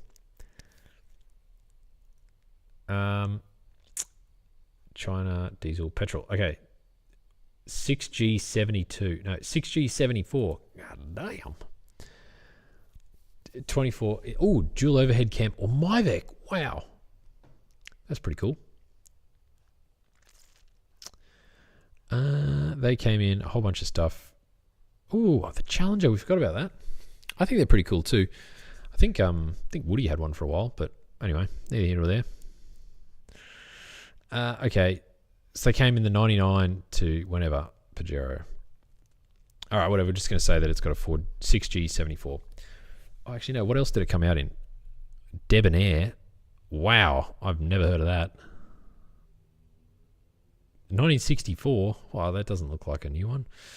Pajero. Yep. All right, the Magna Gross. Doesn't look terrible. Montero Sport. Show me. It's just a Pajero. What gives? Magna. Ugh. L2. That's gross. Trident. All right, whatever. We're just going to go with a 6G74. 6G74 performance parts. Ooh, 3000 GT. Don't mind if I do. So, oh wow, there's a flash tune for it. $300 for a flash tune. Sick. This is a great way to blow up an engine. All right, so it's good for 4G74. Sorry, 6G74, 6G75. Plastic body ECUs only. Maps are smooth. Removal of speed cut limiters. Yeah, this is great. We do not toggle lean air fuel. All safety functions retain. This is great. All right, so I think we're going to do a tune on our V6. That's wild. All right, cool. So that's settled. I'm way too excited about this already. So V6 3.5 litre. What more do you need to say, right? It's a factory engine. Should be good to go. Trans and clutch. Okay, so the trans I know in these are strong. However, if you granny shift them and not double clutch them like you should, like this guy did, you will destroy the synchros. So really, really good truck transmission. So we'll stick with the stock trans. And I guess just leave the clutch, like, unless you really need to upgrade it. You know, obviously go for some test drives before you do your big Fraser trip. Do some like little jaunts around and see if you can burn it out. But replace clutch as needed. Pretty simple. Diff and drive shaft, all the same deal. Maybe you want some lockers. Actually, let's have a look at that. All right, 1998 Pajero. Ooh, maybe we should look at problems first. Faults, rear leaf spring bushes. Oh, I mean, we can 3D print them. Come on, guys. It's not even a hard one. Rear leaf springs, shock absorbers. Yep. What is this? That's a car servo. I don't care. Here we go. That doesn't even look like the right year. What is this? Show all. Give me the 98. Apparently they don't have any problems. That was silly. Reliability. As for reliability, okay, here we go. Okay. I am planning on buying this car. Can anyone tell me the reliability and fuel consumption? All right, for a start, don't look for fuel consumption when you buy a vehicle. What does this guy say? I bought a 3.5 litre one with the dual overhead cam. Ooh, 97. This is the best four-wheel drive I've ever owned. That is a gleaming review. I think 98 went back to single overhead cam. Ooh, okay, that's interesting. Did it get more power? No, it got less. My car was good on fuel, 80 miles per gallon, 24 on trips. Much better than the 80 series Cruiser diesel I now own. The Pajero is possibly the most underrated car on the market. Wow, look at that. So I'm not crazy after all. And I drive every kind you can imagine. It has the best four-wheel drive system, two-wheel drive, four-wheel constant, and four-wheel center diff lock, and also the best LSD available. Why did I sell it, you ask? I train on average 3 days a week. The Pajero was new to value with that sort of work, so I went to the 90 model 80 series Cruiser. I don't care. Should be able to pick it up for the... Okay. Well, that's a gleaming review. Hi, Trish. I agree with everything Rob said. Wow. With the Auto Trans, I also bought new. Ours isn't Mr. Beat since we bought it. Dream, truckloads, power. Testimony's great. Yep. I don't care about your crash. I've owned the dual overhead. Okay, so maybe 96 is the better year, but then it's like I like the square guards, and so we're a bit struck. That is to say, it's not perfect, but compromise for on road sometimes. You should be aware that the V6 Pajeros need some money spent on them. 100,000 K point. Cam belts replaced. Ugh. This major service will cost you $1,000. That's not so bad. They are well proven and very few problems with them. Check, make sure the front suspension is undamaged by bashing on rocks. Damage will be obvious. CV boots, rubber sleeves. Check the rear diff housing. Vehicles when you use their road repair. Fuel consumption. We have some figures to wear. Okay, that's cool. What does this say? Excellent joists. Had the models preceding the one. You don't care. 90 litre tank should be pretty good in there. All right. It looks like everyone in this forum froths these things. At the same. Oh, here we go. Hang on. I had a constant. Okay, so it was pretty good at the time. I had one constant problem from new to 40,000 Ks. It never went away until the day I sold it. In low four-wheel drive, the front end clunked a lot and often went in and out of engagement while off-road. At the same time, the brakes went at the front end as well. It became extremely dangerous when descending low range on steep slopes. The vehicle went back into Mitsubishi 4 times over 2 years, and the problem checked and fixed each time was told that there was nothing wrong with the car. It was as if the ABS and traction was switching on and off. I really bleep off with the dealers when they're factoring it. It cost me $50,000. But apart from that, it's great. 5-speed, very comfortable. Drive now and you and like this a bit better. Okay. Andy, sounds like the ABS was switching on. Symptoms are clunking, groaning, shuddering in the front end, and the feeling of the brakes letting go, which in fact are loss of tyre traction, and you can often hear the ABS pump stop when you release on the brakes. I suspect there was nothing wrong with the vehicle at all, but it's a classic demonstration of why ABS can be a hindrance off-road. Exactly the same thing happens in my Pajero. Technique, my friend, technique, slower speed, gentle braking pressure, i.e. less reliance on the brakes.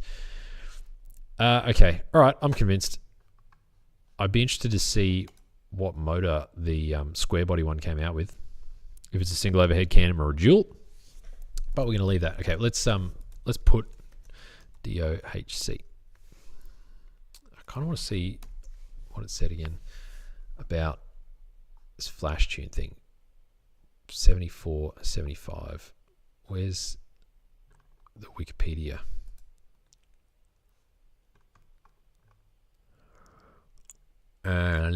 This one here, V6 4G, both single and dual. Well, 74, right? Yeah, okay. So 25 single Movic output for the. Okay, so we're just gonna have no idea until we actually find a car. All right, so we'll just fucking leave that. Who cares? Okay, dual overhead cam, ideally. All right, stock trans place clutches now. A diff. That's what we're looking for. Diff. Okay. 1998 Pajero diff. Electronic diff locker. Front electronic diff locker. Well, that's cool. So you can get them. So they're $1,300 each. Oh, that's not terrible. Diff lock to rear diff in Serious off-roading, San Junior Precise pre-Best Defender models, Difflocks were not. What does this say? Pajero Owner Club of South Africa. Full on. All right, while this is loading, I'm going to have a quick drink. Hope you're all enjoying the stream. I know it's a bit chaotic compared to the last time, but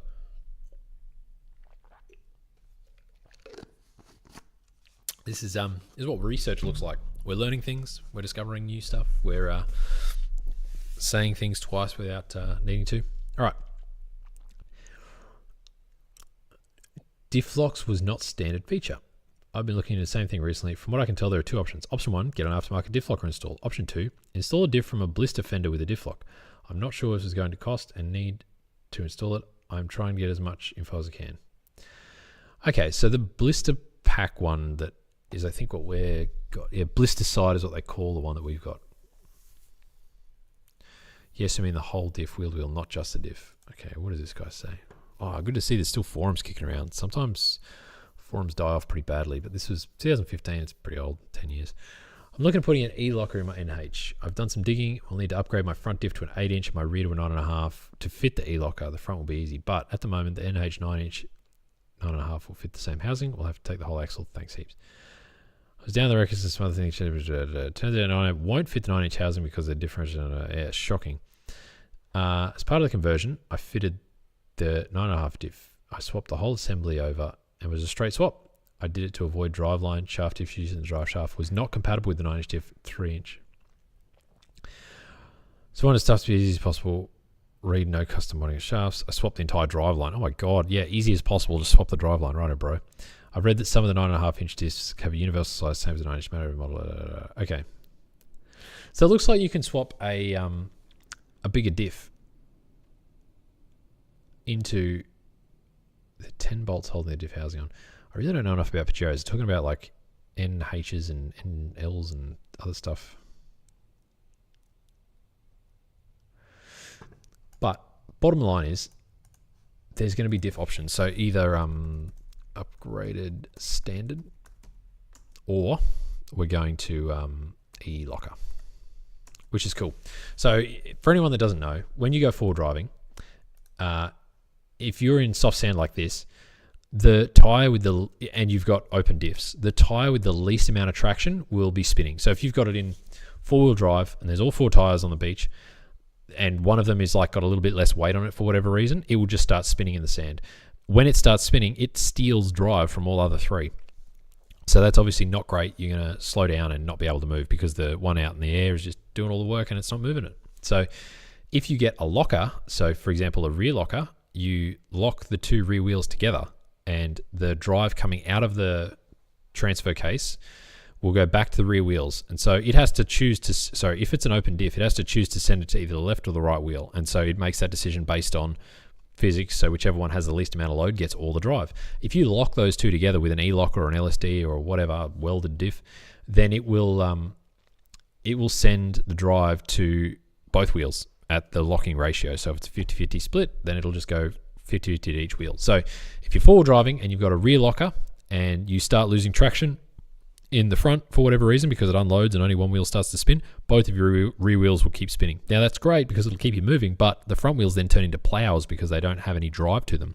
So it's more often than not better to get an E-locker in the front and the back if you want to do some serious off-roading so that you've got traction on all 4 corners at any given moment. Now, on the beach, that's not really that necessary. Having a locker is super helpful, and I think that if nothing, at the least, in our build, to keep it cheap because these E-lockers are $1,300 plus fitting, which is expensive, I think we just try and upgrade the standard diff. So these blister pack side Pajeros that we're looking at, see they got the bumper things. Oh, maybe the blister packs are these ones. I don't know. Anyway, point is, I'm pretty sure that you can get an LSD for the rear of a Pajero that will bolt into this. That's just my gut feeling.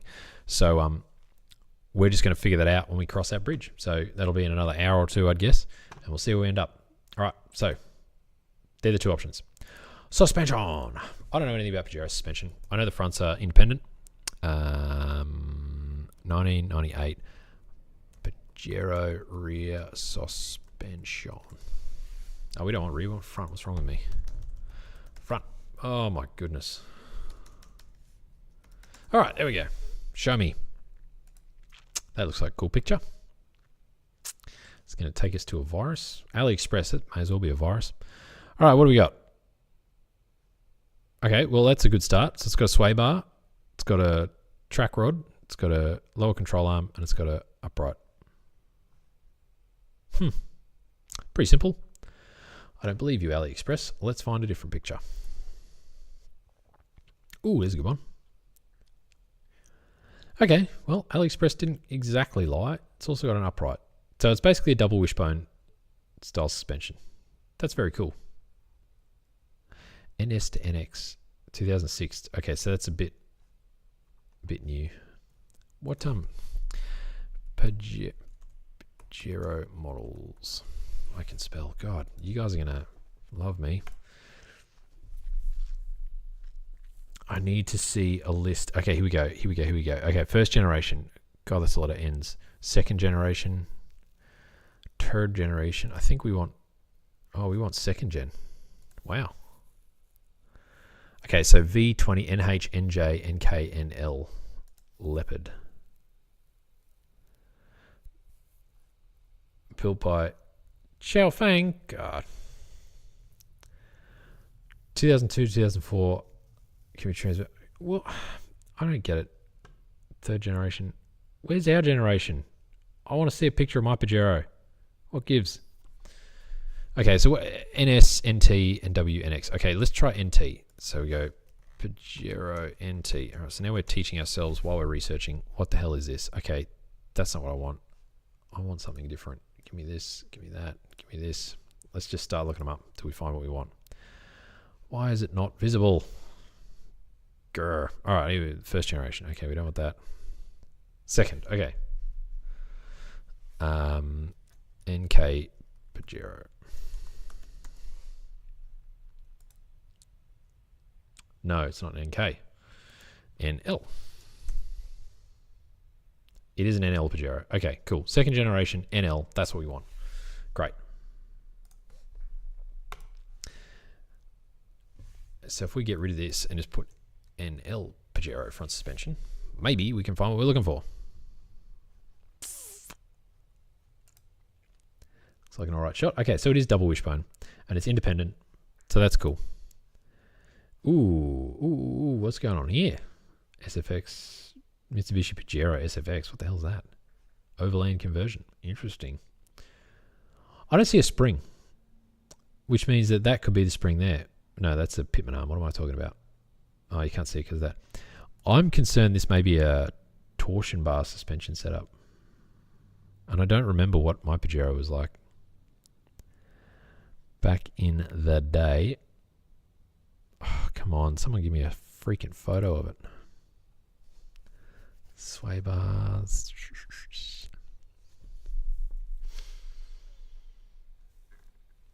I really don't know. This isn't giving me anything definitive.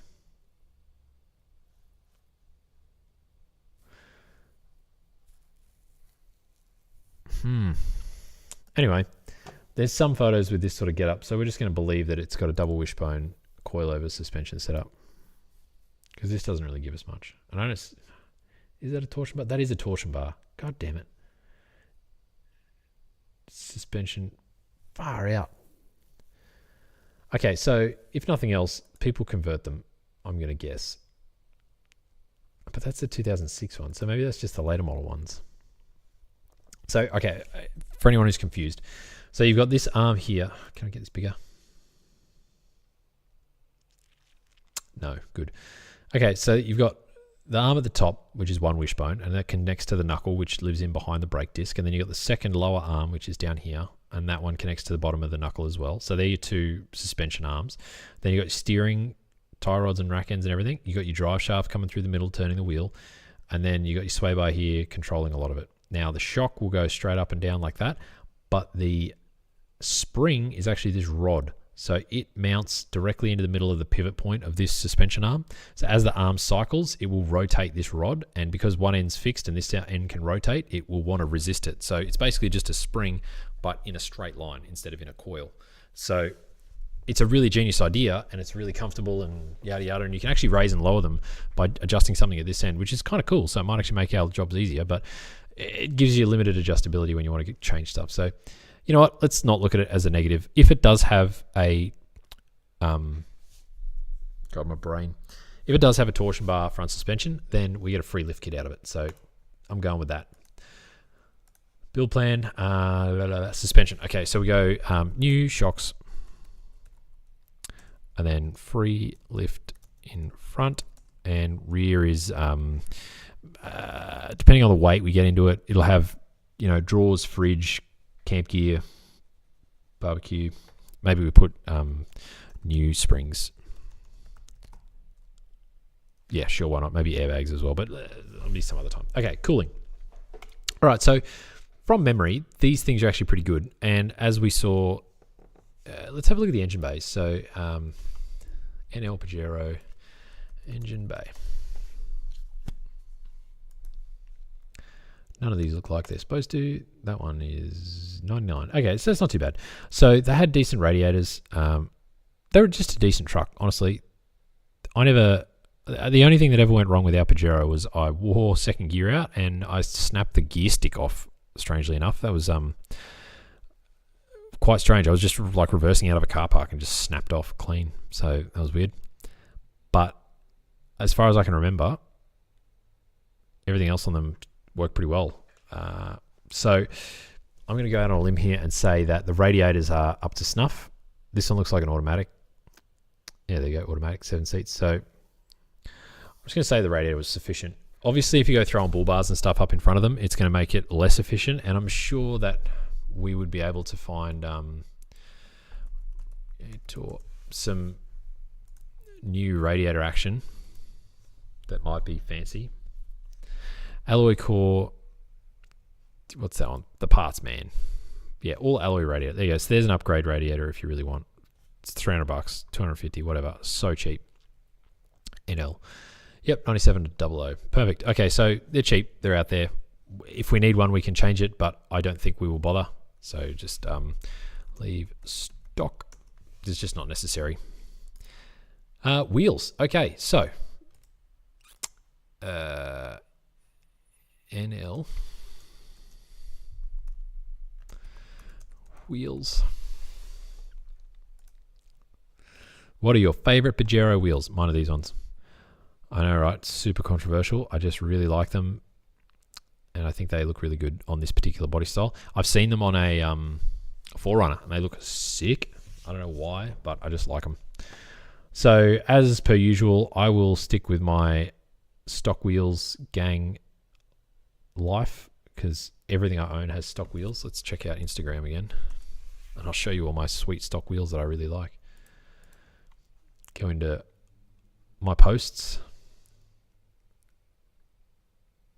Gosh, I can't see any of my stock wheels. Oh, there you go. It's my drift car, stock TI wheels. These are off a Jag. I think they look really good. But they're a stock Jag wheel, so that's kind of stock, right? Stagia, stock wheels. It's the best. My wagon, stock wheels. There you go, stock wheels on the wagon again. My Supra came with Enki, so I just leave them on there. But I'd love to have some shields, but my God, they're more expensive than I paid for the whole friggin' car. Anyway, you get the point. I really like stock wheels, so I'm just going to say that we're going to leave the... hopefully we can get a set of these on the car. So we're just going to put them... Wheels, stock wheels, but the tyres, that is the crucial part. So I don't know anything about off-road tyres. So let's go with beach wheels. Okay, that was a stupid thing to search. Off-road 4x4 tyres. I don't even know how to search for fucking tyres. It's never been a luxury I've bothered with. Aussie off-road, that sounds good. What do you sell? Give me some wheels. Engine towing, lightning, deals, brake, suspension. Where's the wheels at, bro?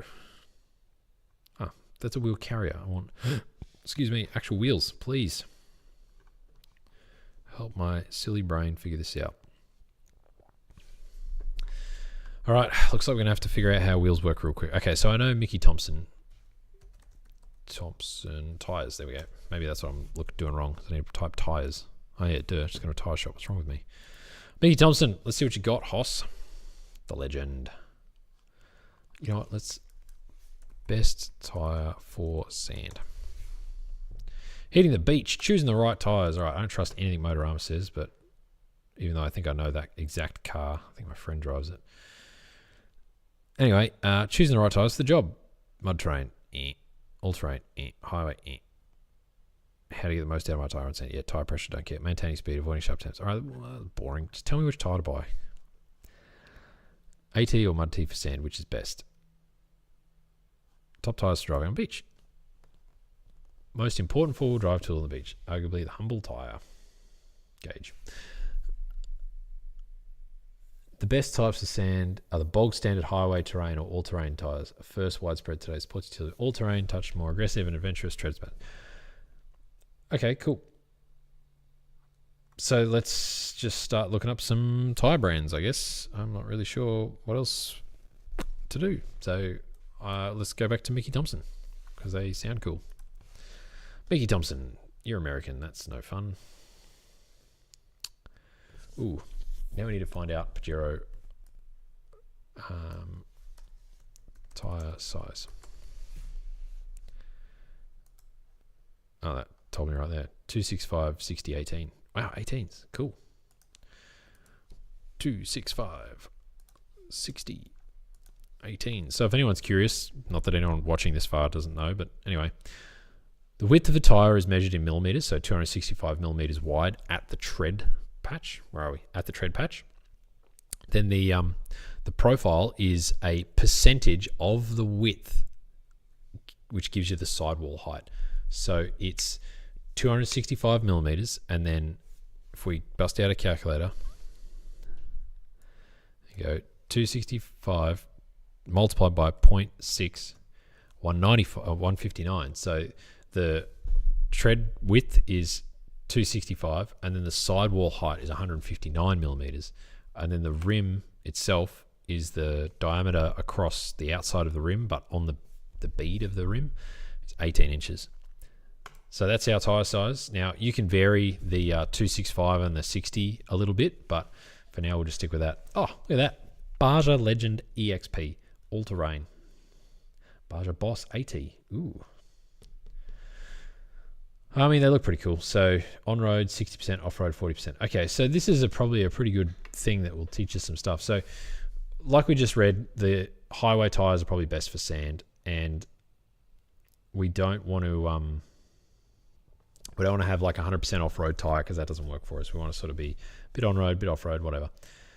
But we also want to look cool. So, I mean, these tread patterns aren't really grabbing me. This one in the middle here, go away. This Baja Legend, that looks pretty cool, but I don't know why it's fuzzed out. Maybe they don't sell it anymore. But anyway, point is, I'm more concerned with like, oh, look at that. It's got gnarly bits going on. I'm more concerned with the tread pattern, which sounds really dumb, but let's go and have a look. Mickey Thompson, no thanks. Toyo Tires. Let's have a look at some other tire manufacturers. Ooh, that'd be cool. Proxies. Okay, Toyo Tires Australia, and we want to see search by size. 265, aspect of 65, no, 60, yep, and then an 18-inch rim. Go. What do we got? That doesn't look very good. That doesn't look good. That doesn't look good either. Original equipment tires. That looks crap too. Okay, well, that's no fun. What about if we just type in 265, 60 R18 tires? See what that comes up with. I want to see some cool tread patterns, please and thank you. All right, they look cool. They look cool. What else we got? This is the most superficial thing I could ever do for a four-wheel drive is pick the tires based on how cool they look. But I just don't know what else to search with, to be honest. And I would ring my friends, but I'm pretty sure they're all asleep at this point. So I don't really want to wake them.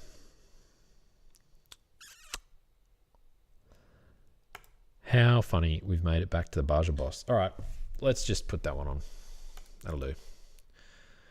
Wheels, stock wheels, and then tires is all an AT Baja Boss. All right, that works. Interior. I don't know what the interiors are like aside from the one that I used to cruise around in. Pajero. Interior. I guess what we need to consider is that this is going to be an overlanding rig. So you're going to be going places, you're going to be getting dirty. So you don't really want to have like really nice carpet and really nice race seats or anything like that. And you want it to be comfortable and a nice place to be. So you want it to be clean and easy to keep clean, which makes it tricky. So I think this is a Pajero Evo. And these look like some pretty seriously bolstered seats. But you can see that the interior looks largely the same as the Escape, which is like the difference is barely noticeable. But this is closer to what, I don't actually remember which one our interior looks like. I feel like it was this one, but with the manual. Yeah, it looks pretty similar. Anyway, so you can see it's pretty basic anyway. It's not like we're trying to break the mold here. We just want to get an interior that looks half decent. It's comfortable, and it's all good. All right, as far as seats go, that's probably a major. Seats and floor mats. So we definitely want floor mats. There's no question about it. So we'll just throw that on the... four drives are much more basic. Like that old EH, it needed a lot of consideration when it came to the interior and stuff like that. But these things, they're all pretty basic.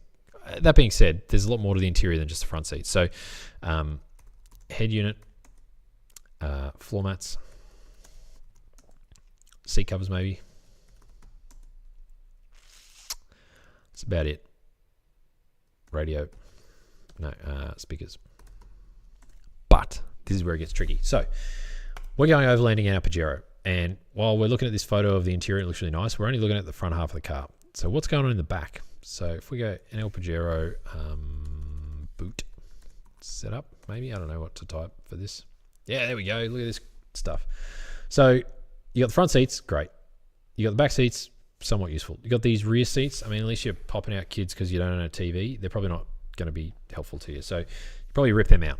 Then the back seats, look, it's totally up to you. If you want to have friends with you, then you can leave them in. But there's a good chance that you're going to want to pull them out. And if you do that, it'll give you the opportunity to potentially put in enough space for a bed. Or, more, here we go, like this sort of thing. So this whole area is usable now. So you can put a mattress in there. So I think this is just behind the back seat. So maybe you could even push that further forward if you wanted to. But point is, there's how you want to set it up is totally up to you. But there are so many different options. You can put drawers in. You can put fridges in. You can have storage underneath. So, you know, maybe you've got fridge there, all your food there, and your swag stuffed under there. And then, I don't know, your camp chairs under there or something. There's lots of different ways you can set it up. You have tools in here and like cookware in there and whatever you want, really. So the key components, ooh, that's cool, down at the bottom. The key components to an overlanding interior, I would say, are drawers, fridge. Now, Americans complain about this fridge thing. I don't know why. They don't even know how an electric kettle works, so they don't really have a leg to stand on. But in Australia, if you're going anywhere, it's usually pretty hot. And if you want to go there for long enough, you are going to need a fridge to keep food and stuff cold in, and beers, of course. So a fridge is kind of just a necessity. An esky, sure, maybe a good one to last for like 3 to 5 days. But, I mean, I've seen people go bush for 3 weeks. So you need to have some kind of fridge set up in the truck. And, yeah, you may as well just dedicate a decent chunk of space to it. So fridge is a big one. Drawers, we've got that. Look, as far as mod plates and stuff go, you may need to get it. Like if you remove seats, you may need to get a mod plate. I'm not really sure on the legalities of that, so you'll need to look it up. But if you want to remove seats, you need to look into that. We've got head unit, floor mat, speakers, fridge, storage. And maybe water. Because depending on the setup, the Pajero, let's have a look. Okay, so that's the sort of rough interior setup, right? You understand sort of the components you need to fit in there. We'll go more into it later, but let's have a look at underbody. Well, this is not helpful. There's just photos of bash plates everywhere. Oh, well, it's got independent rear? Surely not.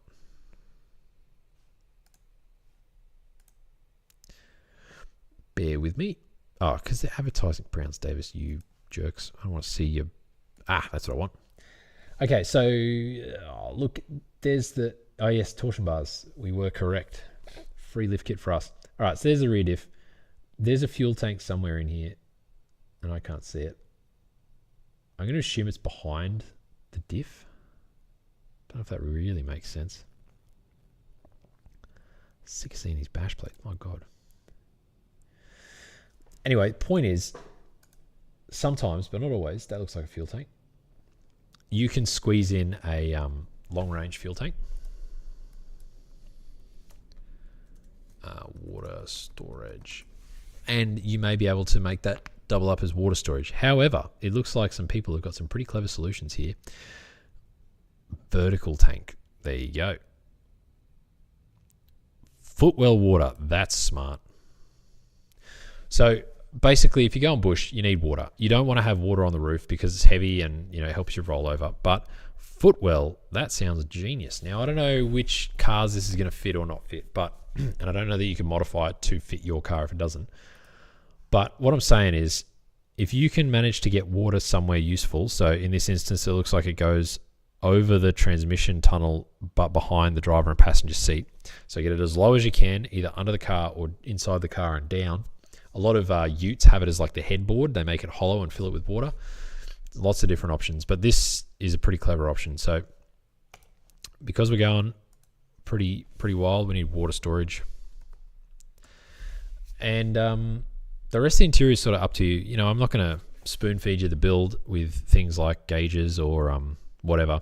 We just want to sort of hit the major points that we need to think about because we've got to build around that. So if we didn't have water in here and then we put storage where the water needs to go, and then later we go, shit, we need more water, and then there's no space because we took it all up with storage, it's going to hurt us. But if we do something like, I don't know, speakers, and we do them, I don't know, you know what I'm saying. Point is, I don't need to spoon feed you the perfect build, but these are the main things you need to consider. Registration, yes please, because we're doing some cool driving. Engineering, look, I know in Australia, if you go for like big tyre sizes, you could get into some trouble. I think you can engineer around them, but I don't know enough about that. Same thing with big lift kits. A lot of guys who like doing serious wheeling, like proper mud trucking or rock crawling or whatever, they got to run massive tyres. Like I think Clifford has a set of 40s on it, or 42s or whatever. They're enormous, but you really can't drive them on the street. And like Clifford's not a registered vehicle anyway, so it doesn't really matter. But if you've got an 80 series, their stock tyre size is like 31s, I think. So you can go to at most 33s, and 33s are small now. Like Suzuki's run 33s. So if you're hitting the track seriously in an 80 or a patrol, you need minimum like 35s these days, which is disappointing because, I don't know, disappointing. It's disappointing the laws can't keep up with that because you're either having to break the law in order to keep up with your mates, or you just can't keep up with your mates, which makes it no fun. So the old catch-22. Anyway, I know engineering, that sort of stuff can be expensive, so it's definitely something worth looking into. For us, because we're going to cruise the beach and we're not doing any crazy stuff, I think that the stock, I don't even remember what size 265 is. Anyway, whatever factory wheel size, I think they're 31s or something. I think those would be okay. If we got stuck too much, then we could go up to a larger sidewall profile, which would give us our larger tyre size overall. So we could go to a 33, I guess. And I think that would get us out of trouble. If we had mates with us, then we'd be able to get snatched out if we ever got stuck. But yeah, anyway, engineering, so probably insurance, yes, and storage. I don't know. It's not really necessary for this example. Oh God, I can't spell to save my life. Ideally. All right. So this gives us our rough build. I hope everyone's on board with it. I think it's a cool idea. Whilst it's not exactly a Pajero Evo like we sort of said we wanted, it is something similar, and I think it would be, to that same sort of performance level and that same sort of mystique, if you will. So anyway, let's take a quick break. I'm just going to have a drink and sit here for a second. Feel free to jump on the website and grab yourself a t-shirt while you're waiting, or a sticker. And we'll dive back into the let's try and build this thing on Marketplace, if you know what I mean.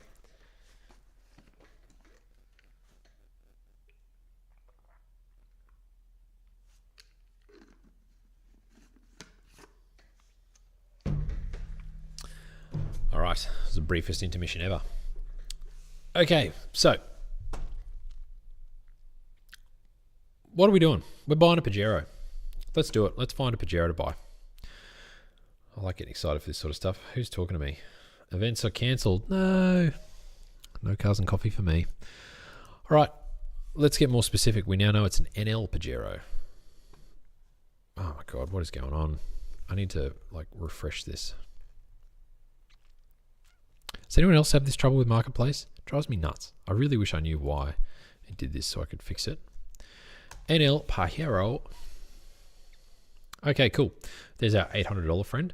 Look, honestly, I would probably go and look at that. If I lived closer to Bundaberg, I'd be up there in a heartbeat. $800 is nothing for one of these things. And provided it's not got any, like look at this one. It doesn't even have an engine, and it's $1,800. Good project car. How's the car roadworthy? It doesn't have an engine. That's the intake manifold. There's the engine. My God.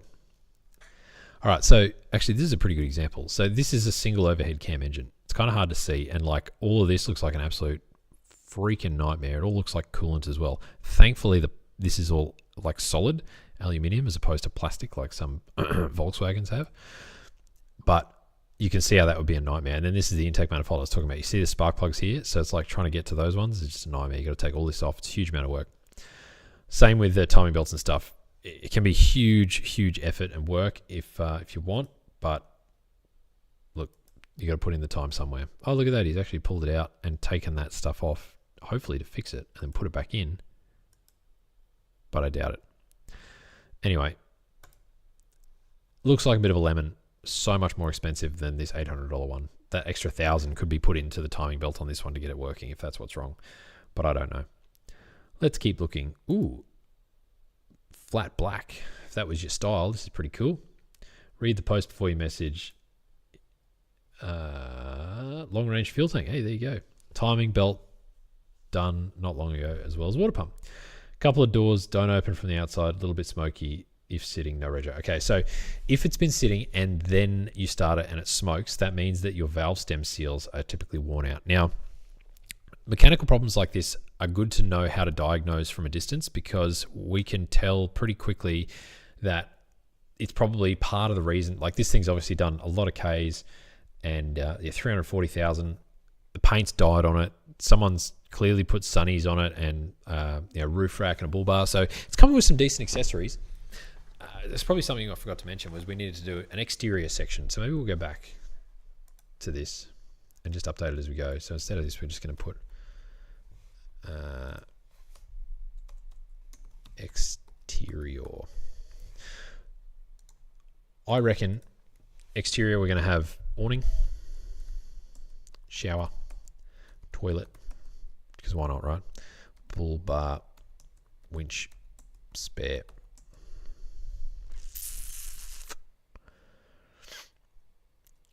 Roof rack. All right, I think that's pretty good. Light bar, lights. Cool. All right, where did we get to? We were looking at this, weren't we? Okay, so he's already got bull bar.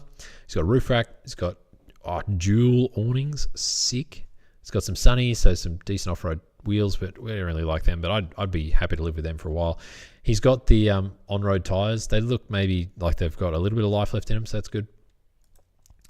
What else is going on? He's removed the side steps. Good for clearance, not good for comfort. 2 photos. Are you serious? This guy's got the most. You slack for not reading my thing and puts up nothing. All right, petrol auto. So the auto bit's not great, but the petrol bit's fine. It'd be nice to know how many litres it has. I think these flared arch ones are only 3.5 litres, so that's good. But anyway, the point is, so it's cheap. Obviously, it's had a hard life. And the smoky, if sitting, is the valve stem seal. So what happens is when you run the engine, it pumps oil up into the cylinder heads and it lubricates all your valve train. Now, once you turn the engine off and it sits, the oil can run down the valves themselves, like in the head, and then get to the valve stem seal, so the valve is here. The valve stem seal goes around it like this, so that it stops oil getting down into the combustion chamber past the valve. But when that seal fails, oil can just run straight past down the valve to the valve head and into the motor. So when you start it, because it's been sitting, all of those valve stem seals have let a bunch of oil run past into the cylinder. So when you start it, it puffs a bit of blue smoke, or puffs a bit of smoke in general. So it only does it on startup. That's the key, because once it's running, the oil either gets burned off immediately and it's not enough in there for it to create smoke, or it doesn't get burned off at all, or whatever, you know what I mean. So the point is, you can just take the rock rocker covers off and get a tool that holds the valves up in the cylinders, and then you can remove the springs and remove the valve stem seals and put new ones on. So the engine doesn't have to come out of the car to do that. And there's a good chance, because it's got high Ks, you're going to have to do the rocker cover gaskets anyway and the spark plugs. So while you're in there doing all of that, you can do these valve stem seals. So this thing, maybe for $500, I don't know how much the tool would cost to buy or rent, you could probably get the entire motor running better, provided it, and he says it's already done the timing belt, so you don't need to worry about that. So this thing could be a good, decent little run up if you give it a bit of TLC, and it's only $2,200, which is a great price, especially considering our budget for these was 5 to 7, and we just found this one for $2,200. So why do I keep clicking over there? So we're going to put that one on our maybe list. I like it. These aren't Pajeros. That looks ugly. It's old. Wrecking. Well, it's good that we can get parts. Wrecking, same deal. Ooh, Pajero snorkel if we ever needed that. Snorkel's a good one. Wide body. What does this one say? Wrecking as well. Wrecking. We don't want wrecking. That looks like leather seats. That's cool. Ooh, $900. 3 of them. One on gas. Wide body. Head gasket in some parts needed. Second is $99. Good fair condition motor is done. Spun a bearing. Okay, so first one, head gasket, nightmare. Second one, spun bottom end, worst. Third one, needs front of motor put back on. Gas and petrol. Need door and exhaust. Everything works, every vehicle. Wow. All been in mud and not a lot running gear is excellent. Only serious buyers. Message myself. Will check hourly. Nothing nice to say. Don't bother. Each is price, not for all. Ah, okay. So it's $900 per Pajero. I mean, it's not terrible. It's decent looking. God, they've been sitting out for a while. And definitely worth not more than $900. I mean, that one looks like the most complete one. It's got the right rims. Nice bar. I bet this is the one with the front pulled apart. Hard to tell. Yeah, I'd likely pass on this. But if I was going to buy one, it'd probably be that one. Comes with a roof rack too. Yeah, it's got all the right bits. The roof rack doesn't look like it fits very well, to be honest. Anyway, no thanks. I'm guessing that one's wrecking. NL wide body is wrecking. Probably wrecking. Not really finding much, are we? It's a bit dry out here. Another big thing in Australia when you go forward driving is everybody likes their diesels, and I think that they have their place. But when it comes to Pajeros, I've never heard amazing things about their diesels. Nothing that there's anything wrong with them as far as I know, but I'm almost inclined to prefer the petrols. I guess I just know petrols better, so it wouldn't be so bad. But all right, that's not the right generation at all. But yeah, I guess that's just my proclivity is to petrols. All right, we're running out of Pajeros here. So there's not as many as I thought there would be of the NL variety.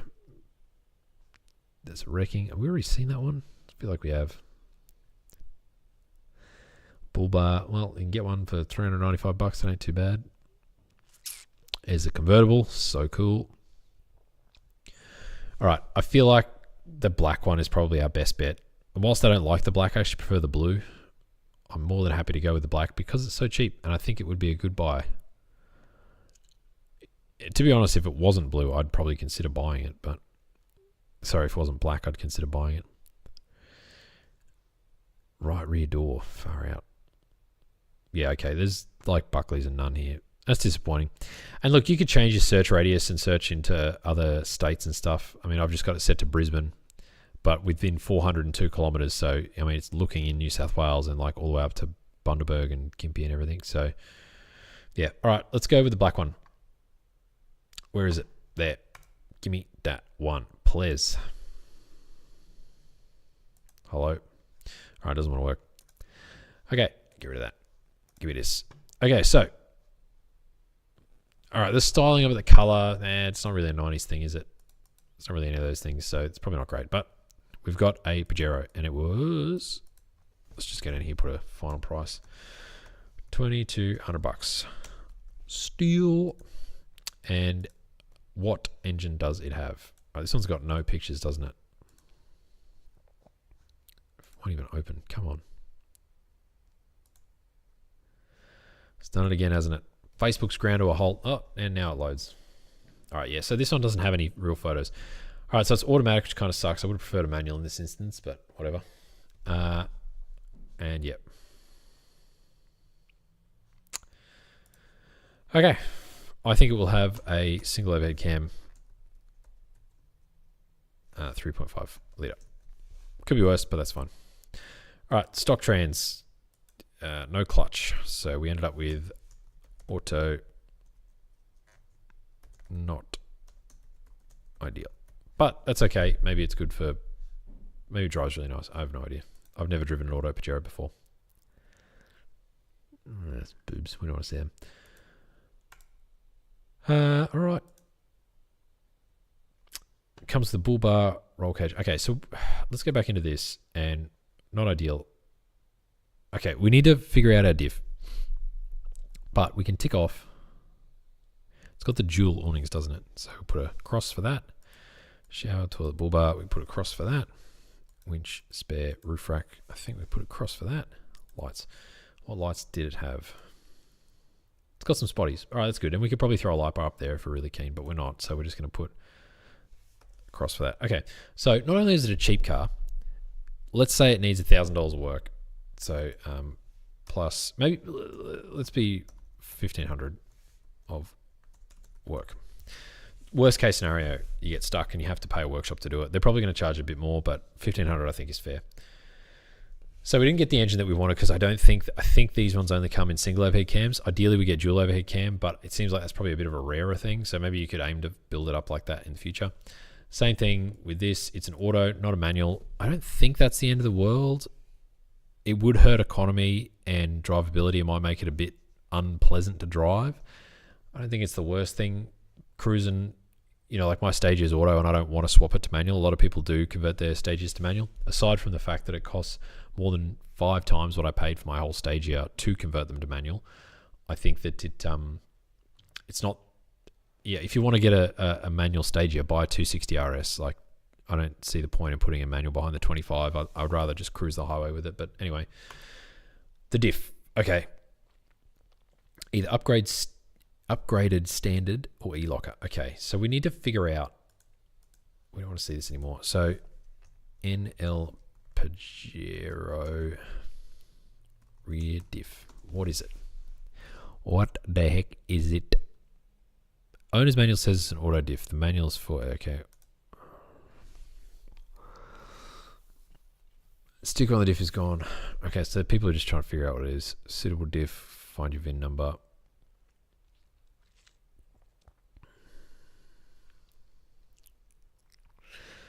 More research. Does Pajero have a rear diff lock? All the Pajeros have a central lock diff. That doesn't help. It's only the top end version, 3.8 litre, that has the additional rear diff locker. As an additional locker. I feel like that's a newer version. 4-drive automatic what?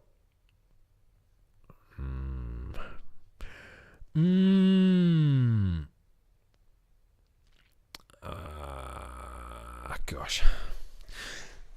Ooh, here we go. How to install a factory rear diff into your open diff car. Yeah, that's great. I don't care. What have we got here? So this is an IRS car. So he's explaining to us the correct sizings, putting a fuse in. That's the diff. I guess it has a factory e-locker then, which is what that is. I wonder if it shows. Ah, so he's got the new one. Okay. That's not what we want at all. Not helpful. Diff pushes, don't care. Which Pajero has a rear diff lock? It looks like a lot of people are trying to figure this out. Which Pajeros came with a factory diff lock? I'm glad someone else asked. Which Pajeros came with a factory diff lock? I'm really trying to. I'm looking about 2006 and newer. 13 onwards. Not that big a deal. You can put an Eaton in it for 1,500. NW, VRX, and XC got diff lock as standard. Which one's the NW? Why are these so convolutedly named?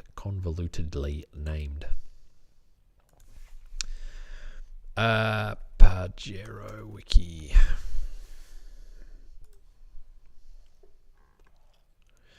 What did he say again? I don't want to see the waters. I want to see this one. NTs. Which one are they? Oh my god, 2006 onwards. Stop it. Too expensive. How do I know if I have diff lockers? I don't know anything.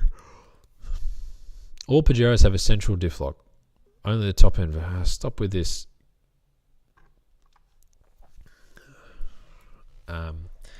Pajero. Was it NT we like? No, it wasn't, was it? NL. Was it NL? I think it was NL. NL diff lock. Front diff lock. NL front diff lock. It's the Harrop or Eaton e-locker that unlocks momentarily with a change of direction. Nah. NL rear diff locker. Okay, I get the feeling that this generation of Pajero never came with a locker of any kind. So we're going to have to pay $1,500 for a locker. Sick. All right. Let's see if we can find a marketplace. What generation is it again?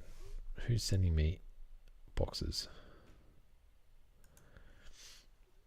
Okay. NL Pajero diff. See if someone else has done the hard work and is just selling bits. Parts, free and cheap. NMNPNS parts. Fuck, I'm going to have a bloody PhD in Pajeros to figure this shit out. NMMP. So we're NL, I think. Can't remember. Probably. So NMNPNS. Okay, yeah, so that's the much newer one. All right, so that doesn't help us at all. We don't want that one. Go away. What else have you got? Bushes, Safari, Shorty, love it. Too many cage. Rally art. Lancer rally art. Well, there you go. Maybe we can put that in the Pajero. That'd be cool. Not.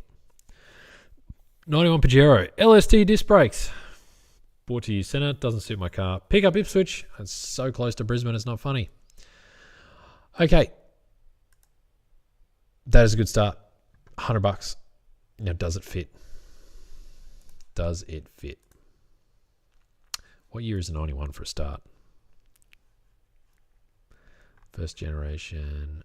Second generation. They're a second generation. So one would presume that if it's in the same generation, the diff mounts would be the same. Maybe. I don't know. What is the second generation? V. Let's just go NH. NH in diff into NL Pajero. NL front diff cues, blah, blah, blah, blah. NL should have the same rear diff, which means you're limited to ratio choice. Oh, this is the same guy, isn't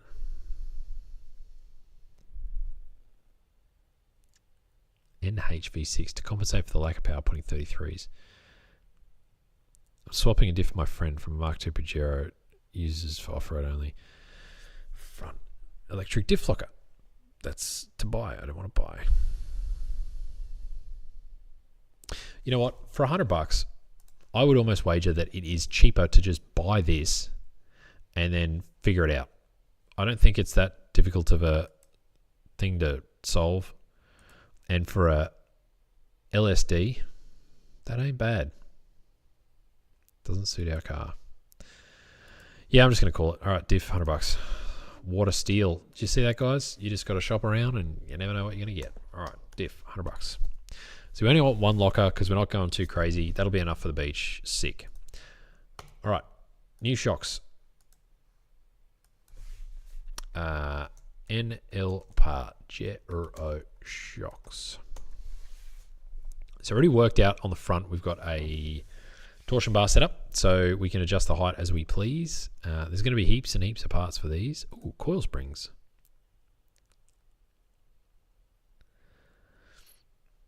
Oh, there you go. Suspension lift heavy duty. Okay, so $1,000 ain't bad. All right, rear coils, comfort, heavy duty Mitsubishi. Okay, so the price of coils is the same regardless. So maybe we can try and find a kit. Well, I mean, these obviously are kits, shock springs, medium duty. All right, this kit does everything. Everything's probably sagged and buggered in the Pajero anyway because it's done 340,000 Ks. So this will give us front shocks, rear springs, and front springs for $1,200, which is pretty cheap considering this is 300. So, I mean, and they're 200. Oh, fine, let's do the exercise. All right, what do we got? Front and steering damper, interesting. Rear, okay. So we're going to do this rear Piranha Off-Road 193 plus these front 193 plus these 291 plus some 401. God damn, those are expensive. I think that's everything. How's that bloody more expensive than this? Wow, 88 to 91. 91 onwards.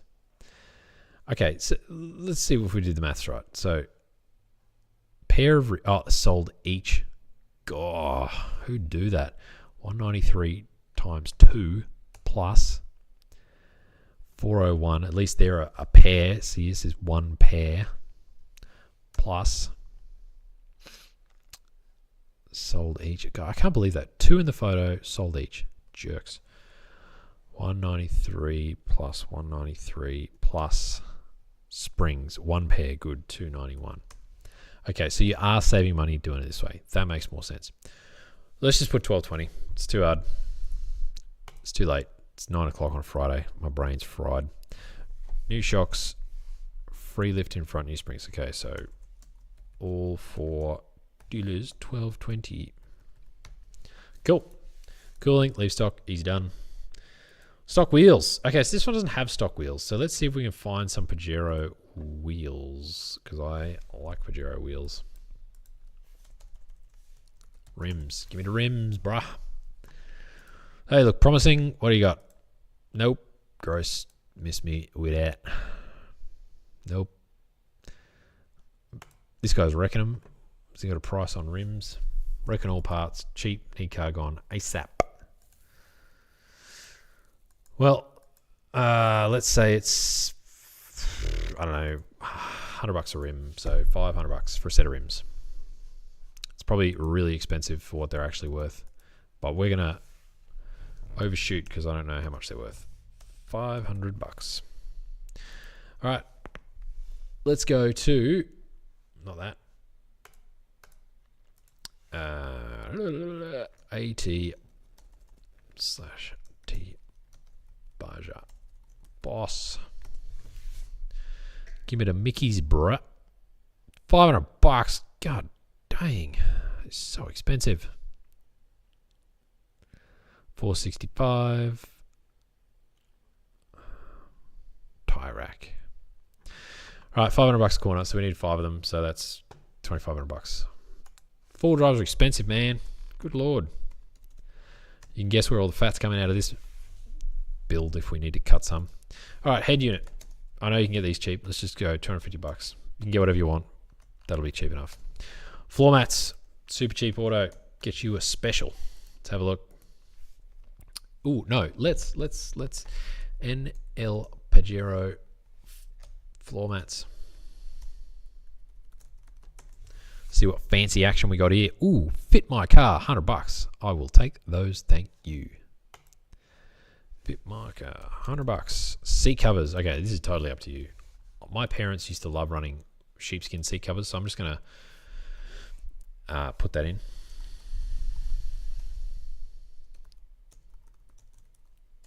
Personally, I don't really like seat covers, but these ones in this car are probably nasty, and you want to have something nice and comfy. So, $20, super cheap. $30, so $60 for a pair. So I'm just gonna put 60. That'll be right. $60 speakers. You get a pair for $100. Pretty cheap. Actually, no, you can get even cheaper than that. So, because I mean, if you're going for a long road trip, you got to have the tunes, bruh. 6-inch speakers. $30 for a pair. Done. $30. Draws. Okay, here we go. So, go to Marketplace. Pajero. Pajero. Draws. See what we got. Nothing. Cool. Cool. I like nothing. Not. There it is. 80 series draws. So this is the kind of stuff that we're looking for. Whilst there's no draws up at the minute, I think that you would be able to find some for a Pajero. So depending on the style you want, this is sort of what you get. Now you can make these yourself. I don't think it'd be the hardest job in the world, but you definitely have to take a couple of weeks to get it right. You know, this is like a compressor house and all that sort of good stuff. And there can be quite a lot of engineering that goes into these, as you can see. Like, does that say shower? Like, that's pretty cool. So there's a bit you can put into them. So think about it, shop around, use your brain, and make sure you buy a set that suits your vehicles. Drifter drawers, they look fancy. So these look pretty modular, where you would just trim the sides to fit and the drawers would just sort of bolt into the middle of any car. So I think this is the Patrol. Yeah. Oh, cool. It comes with a table. That's sick. Oh, the table sits on top there. Oh, yep. Universal drawers with a pull-out table. Nice. Here we go. 4x4 drawer. So that has a little cutting table on it. That's a pretty good one. I mean, it doesn't have to be anything crazy. I think we just start with that. XMS drawer, fridge slide, cutting board. Okay, $240. So let's just put that in. So I think that's a good start. So drawers, $240. It doesn't have to be anything crazy. We're only doing a budget build anyway. So, and then fridging. Fridge. Thank you. All right. And let's go looking for a fridge. Car fridge. All right. Dual zone, $275. Gosh, that's cheap. Kings, 45. Okay, so depending on how fancy you want to get with this, it can get pretty expensive. So I've got friends that can like literally control the fridge from their phone. It's insane. I don't think that any of that is necessary. It's great fun for a bit of a check me out at the campsite, boys. But oh man, that one's even cheaper. Oh, it doesn't have the cutting board. But I'd be going with something really, really basic. And if you wanted something like a fridge slide, you can totally get that. So the fridge slide just helps you get your fridge out. So sometimes when your missus is a bit short, she can't see into the top of the fridge and it's all the way in the car. So you have a fridge drawer so you can like pull the fridge out and like potentially lower it down. Totally up to you if you want to do that. I don't think it's something that's necessary for this build because again, we're doing cheap and cheerful. So some pretty good brands like ARB, Dometic, Kings is obviously like, I don't want to say the bottom of the barrel. It's the budget friendly type. So Brass Monkey, it sounds interesting. And the dual zone is good too. So you can have like frozen stuff in here and then just the cold stuff in here. And then you don't have to open the complete thing because sometimes if you've got a big lid and you open half of it and you've got to move a bunch of stuff to get it out, it's like letting all the cold out of the other place and it's not great. Works as it should, never missed a beat, $275. I think that's probably, oh, look at that, kick-ass, dual zone. Ooh, console fridge, $50, not bad. I think this is the style of fridge I have. I don't know if it's 60 litre though, it might be smaller. Man, that one's seen some hard use. Used good. It's not in good condition, bro. Missing the inner basket. Runs okay at the moment. Jeez, that's a rough bit of kit. Anyway, I think if you buy a fridge off Marketplace, you're kind of going to be getting what you pay for regardless. And it's going to be a gamble either way. So I guess you just shop around at the time. Pick something you're comfortable with burning the money on, because if you buy it, bring it home, plug it in, it works for 5 minutes, then shits the bed. Sort of what you got to expect, to be honest. So I'm going to say that we're going to go for a King's item for no other reason other than it'll be cheap. 70 litre dual zone. I mean, now that I'm actually looking at them, they're all pretty expensive. I wouldn't want to pay more than $200 for a fridge off Marketplace. Speak of the devil, what's going on with this one? Works great. Pick up Marsden. $180. I've never seen one that works like that. Let's do it. Ever cool. I like the sound of that. All right, so yeah, fridge. What did it say? $180. Cool. Storage. We've already figured that out. Just wood. Whatever. Water storage. Oh, we saw that thing before that I've already closed. Let's see if we can. Nope. Nope. Nope. Nope. Gosh, I've lost it, haven't I?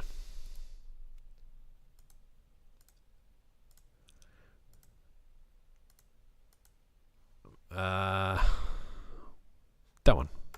$225. That'll do. Water storage. $225. Okay. So that's pretty much the interior setup. So obviously I skipped over things like compressors and internal showers and stuff like that. Again, this is all sort of stuff that you need to tick off on your own kit. So for me, I would take like a handheld Ryobi compressor just because it's easy. Now, one of the other really big ones, actually I should probably put this on here, battery power. So when you're camping, obviously you want to have all your mod cons that you can get your hands on. So that'd be things like your cooktops. So a lot of people take gas. Some want to take inverter, which is a pretty serious power draw, so maybe don't do that. But you've got to charge stuff. So charging your Ryobi batteries, charging your phone, charging any fans you have or any lights, all that sort of stuff. And even when you're parked up, you're going to want to have camp lights and all that sort of stuff, and your fridge running. So you're going to have some kind of battery, like a secondary battery for a start. So second battery. Oops. So that's going to be like, I don't know, $250 from Super Deer. And then the battery power management sort of get up. Now, to be frank, I don't know anything about running 12-volt systems in four-wheel drives. It is something I've never dealt with. I just have no idea. So let's just go on this journey together. 12-volt, 4x4 system. Let's see what it spits out. And let's look at these listings. Okay, so cool. You can get kits, a lithium kit. So to my understanding, lithium is sort of the way to go because it's got better shelf life, I guess. So if you build a lithium kit into your four-wheel drive and it just gets tucked under something and you never want to see it again, then lithium's probably going to be your way to go because it will be something that you can just leave in there for a long time. Whereas if you get acid cell and you roll or tip the car over or whatever, it's not great. Oh, this probably tells you more usable capacity. There you go. What else we got? DC to DC charging, another great one. These are all cool features. Look at that. You can even look at it on your phone. There you go. We get to be wankers too. Ooh, cooking stuff. Wow, that's pretty serious. All right, so you get the idea. So these systems are crucial to managing your power. So obviously while you're driving, you're going to be generating enough volts to sort of keep the batteries topped up. But if you pull up to camp for like, I don't know, 4 or 5 days, you're running a fridge, you're running lights, you're charging all your gear, you're having a good time, you're not thinking about it, there can be a few things that can go wrong. So one, you can run your battery down low enough that at night your fridge turns off and all your food goes off. Not great. Another thing that can happen is that your fridge draws all the current out of this secondary battery, and then it starts taking the current from your primary battery that is to start the vehicle. And so once you've run out of voltage in that primary battery, you're in trouble. So unless you've got a manual car and a mate to tow start you or a hill to push down, you're probably not going anywhere fast. So that's not a good situation to be in. Now, hopefully you've packed enough spares like jump packs that you can actually get the vehicle going again. But ideally, you would have something like this in place that, you know, here we go, low voltage alarm. So it sort of has stuff in there inbuilt that will prevent you from not being able to drive the vehicle again. You can also get other systems that have got like low voltage cuts. So it'll be like some sort of connector between the first battery and the second battery. And when the second battery gets the volts too low, it cuts the connection to the first battery so that your first battery can start the vehicle. And then once the volts get back up, it'll charge it. You know what I mean? Anyway, like I said, I don't know enough about this stuff, but these look like decent kits. Lithium battery control hub package. Maybe let's go for 4x4 beginner setup, or let's see what that spits out.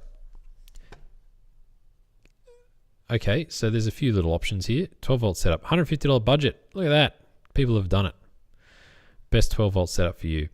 So it looks like there's 1,000,001 articles and YouTube videos and all this sort of stuff to getting your 12-volt system started. And like anything with cars, when you first start building them, you're going to get your own taste and your own flair, and you're going to want to do it the way that you want to do it, be it brand or quality or price or look or whatever it is, or how much it connects to your phone. Totally up to you. Here we go. Most people carry between 150 amps and 400 amps worth of AGM batteries. 100 amp, 200 amps of lithium. Of course, depending on your accessory you plan to run. So we're going pretty basic. We're going to have our fridge, and we're going to have some lights. And those lights are likely just like headlamps and stuff. So honestly, one battery will be sufficient, but I would say putting a second battery in there would be almost a must, just in case something happens. So 12 volts battery isolator auto. I don't even know what to, one of those things. Red arc battery. Okay, so it's $250 for that. Okay, so let's just throw a couple of things in here just so that you got a bit of battery isolator. That was $250, wasn't it? Okay, cool. So we've got a second battery. Look, let's give it a bit more generous so that we've got some fitting price. So $350 for that, $250 for that. So for whatever that is, $600, we're all set. We've got two batteries, and one of them will isolate itself, and everything else runs off the second battery. Looks great. So what else we have? Rego, probably. Okay. And then the last bit is the exterior. So I know that my list is kind of screwed up here, but just bear with me. So the okay, so rooftop tent's cool and everything, but sometimes awnings are better. Now, in this instance, because it comes with awnings, where's our vehicle? We actually had it, didn't we? So if we go to NL Pajero, where is it? There it is. There's our car we're going to buy. Don't have $2,200 to throw away on a Pajero right now. Okay, so these ones will just sort of come out to the side. So they get a nice bit of an arch on either side. And it gives you access into this back door so you can have your water and stuff there. And then it also just looks cool. So personally what I do is, because this already comes with two and it has a roof rack, I would keep, say for example, this one. So usually you don't use the driver's side as much. You usually use the passenger side more. I mean, it's totally up to you, right? So I would sell the passenger side one, and I would keep the driver's side one. And then I would go and find one of these, a Batwing 270 degree doodad, and put that on so that you get two out of the three sides, and you've already got you've already got the third side covered.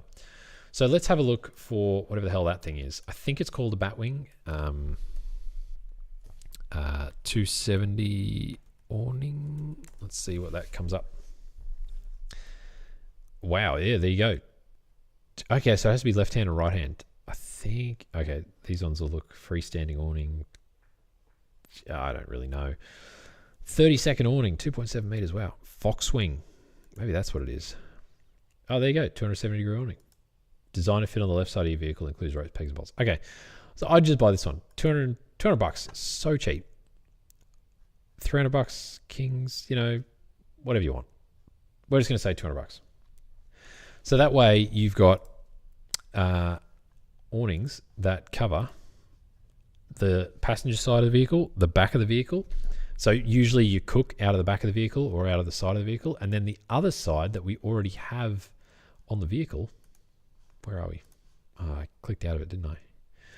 I am a genius. So this one that's already got awnings on both sides, this awning is now going to become like a change room for the missus, because I don't know about you guys, but going camping with a bird is a lot of fun. But when they don't get what they want, man, they spit the dummy. So a lot of them want to have somewhere to go to the bathroom, somewhere to go to shower, somewhere to get changed, and they want to do it close to the vehicle because that's where all this stuff is. Going using the growth bathrooms isn't always easy. So let's put down in our thing so we've got the awning. So we've already got one, but then say we sell it for $50, then we buy the other one. Oh, whatever, we just put $200. It's probably a pretty cheap one. Okay, so next we want to get our, what am I doing? That one.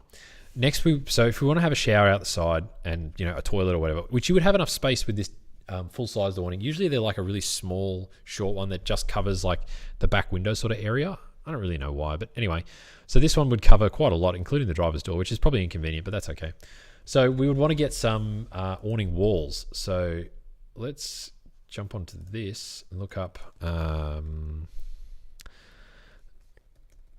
awning walls. So these are like clip on with either Velcro or whatever. There you go, caravan awning wall. But they go specifically onto like pop-up gazebos and stuff. Maybe that's a better thing to search, gazebo walls, because awning's more of a caravan thing.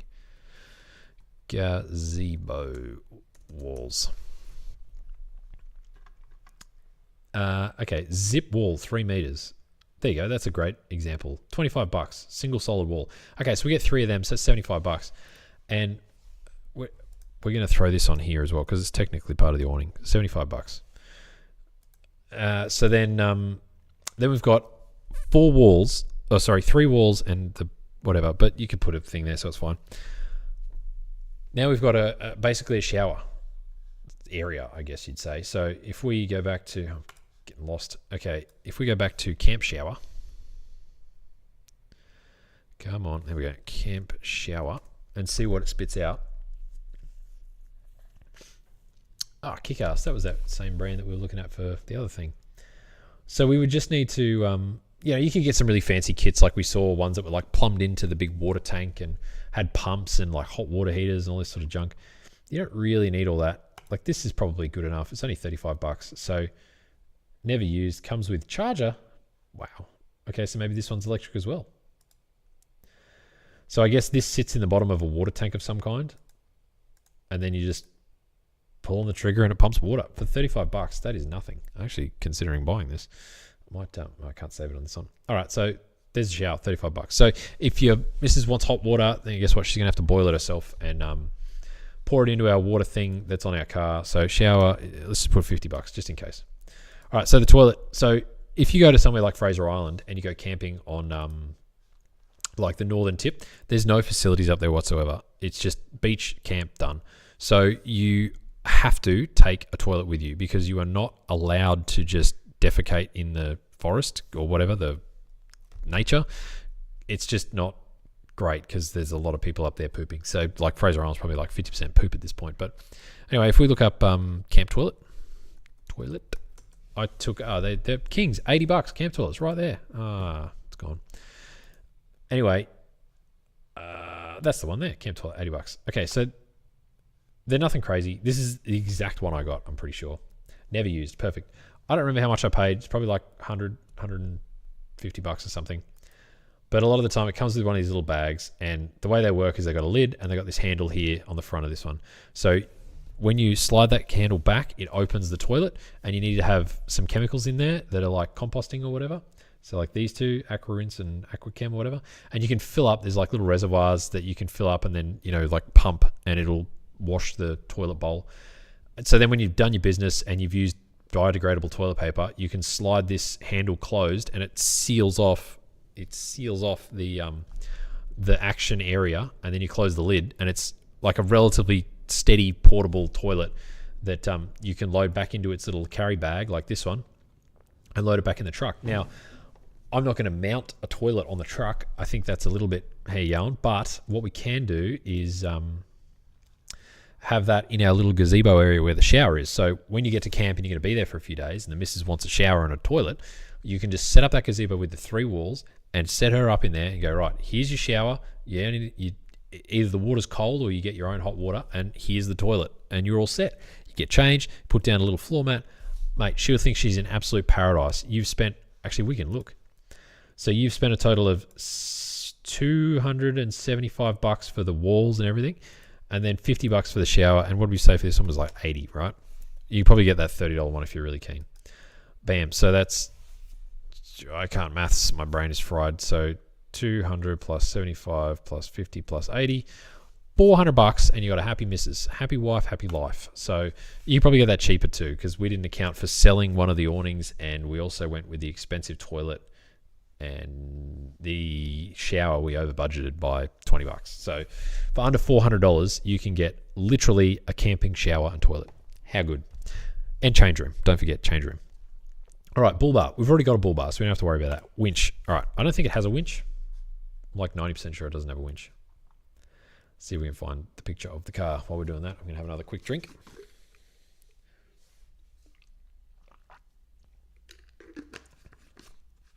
How are we traveling?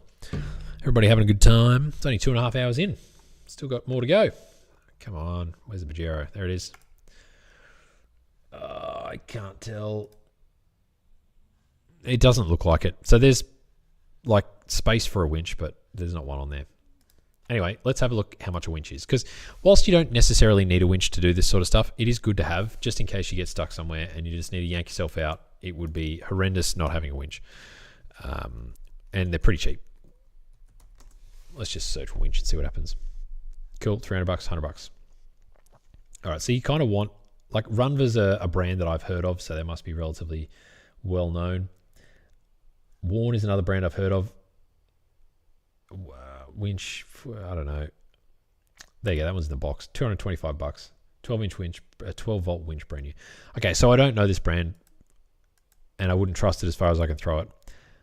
And it's a synthetic rope, which isn't the worst thing. A lot of them are, but okay, 5,400 kilos. So that's more weight than our vehicle is, so it should be fine. Clutch, sliding ring gear, automatic in the drum, fair lead, four-way roller, metal gearbox, cursing. Okay, so I would say that there you go, corded hand controller. It's not the fanciest thing in the world, but it'll get you going. And once you buy that one and use it for a bit and you decide you don't like it, you can then switch to like whatever this is, Rough Rider, Ridge Rider or something. So $225. Plus you fit it, so that's say $300. Spare tire. So we already priced that up, so that's already included. And the Pajeros come with a spare wheel mount on the back, so that's all good. Roof rack comes with it, lights comes with it. Okay, that is pretty much our entire build done. Oh, brakes. Forgot about them. That one. We don't want secondhand brakes. We want brand new brakes. We're not silly. We're named Billy. All right, so 98 Pajero brakes. All right, full set of rotors, $327. Ooh, dimpled and slotted, fancy. So we don't really care about the fancy stuff. We're just driving it. 96, 97 front disc aftermarket, full drive, full disc brake and rotor set, $307 for Pajero NP. We're not an NP, we're an NL. Did I search NP? Oh no, NL. Gimme. All right, $327 is probably about it. So this is where you would lean on things like Super Cheap Auto. So if you go onto the Fury Garage Academy website and get a membership, you'll be able to go to the discount section, where in the discount section, we have a whole bunch of retailers that we've gone through and figured out how to take advantage of the cheapest parts that they have on offer. So for example, going into Autobarn, you can go into, sorry, what is going on with that? Let's try Super Cheap. So we, because we don't have a membership, because my membership lapsed, I can't show you. But the point is, you go into those sections of the discounts, and each one of these each one of these retailers will have some kind of way to have a discount with them and get either perks where, like for example, with flybys, you can take advantage of collecting points when you shop at Coles, and then you can redeem those points by spending money at the service station. So if you want to go on a fuel trip, if you want to go on a trip around the country, you make sure that every time you go to the grocery store, you use your Flybuys card to accumulate points, so that then you can use those points to buy fuel when you're on your drive, so you're not having to outlay more money on just fuel. So there's little things like that that can really help over time. So in this instance, buying brakes, whilst it's $327 for a full set of brakes for something that doesn't even fit our freaking car, you could potentially go to Super Cheap and order individual brake discs and brake pads and stuff like that, and use your discount that you've built up with Super Cheap because you've been shopping there for a while, and really save some money for yourself. And there's other opportunities, like maybe Burson's has got a better deal or whatever. But yeah, let's just assume that it's $350 for a full set of brakes, and brake lines would be good too. There you go, $225. So 3 plus 250 is $550. So let's put that in $550. All right. So we're going a little bit high on all this stuff, but I figure it's better to be safe than sorry, especially on one of these it's a bigger build, and you will save money, like we talked about, selling off the awning, and then if you want to run the standard wheels that are on the car already, which I don't think look very good, but they're there, you could run those, the Sun Ragers. There's nothing wrong with Sunnies. They're great rims. And the tyres look all right. So you could probably do a beach trip on these tyres as they are. So then you're immediately saving yourself, whatever that is, $3,000 on tyres and rims. So anyway, now that we've got our build plan complete, we can sort of look at all this and go, you know what? Yeah, this is sort of what I want to build. And I'm comfortable to be able to achieve it on a budget. Now let's find out what that budget is, because when we do this, we go through and look at everything and go, okay, how do we buy this part as cheaply as possible and as safely as possible? You know, we don't buy secondhand brakes, we buy brand new brakes, but we do buy secondhand, you know, a diff with a locker in it. We're happy to buy a secondhand one of those, because sure, it might get us stuck, but it may not. Well, sorry, it's less likely to kill us as opposed to brakes, which are more likely to kill us. All right, let's look at this one. So we go to, all right, so this is another sheet that I provide. I think it's a little bit neater than this one, but anyway. So this is our Overlander project. Oh wait, no, I need to get rid of that. Change this one to the Pajvo. There you go. I've named it.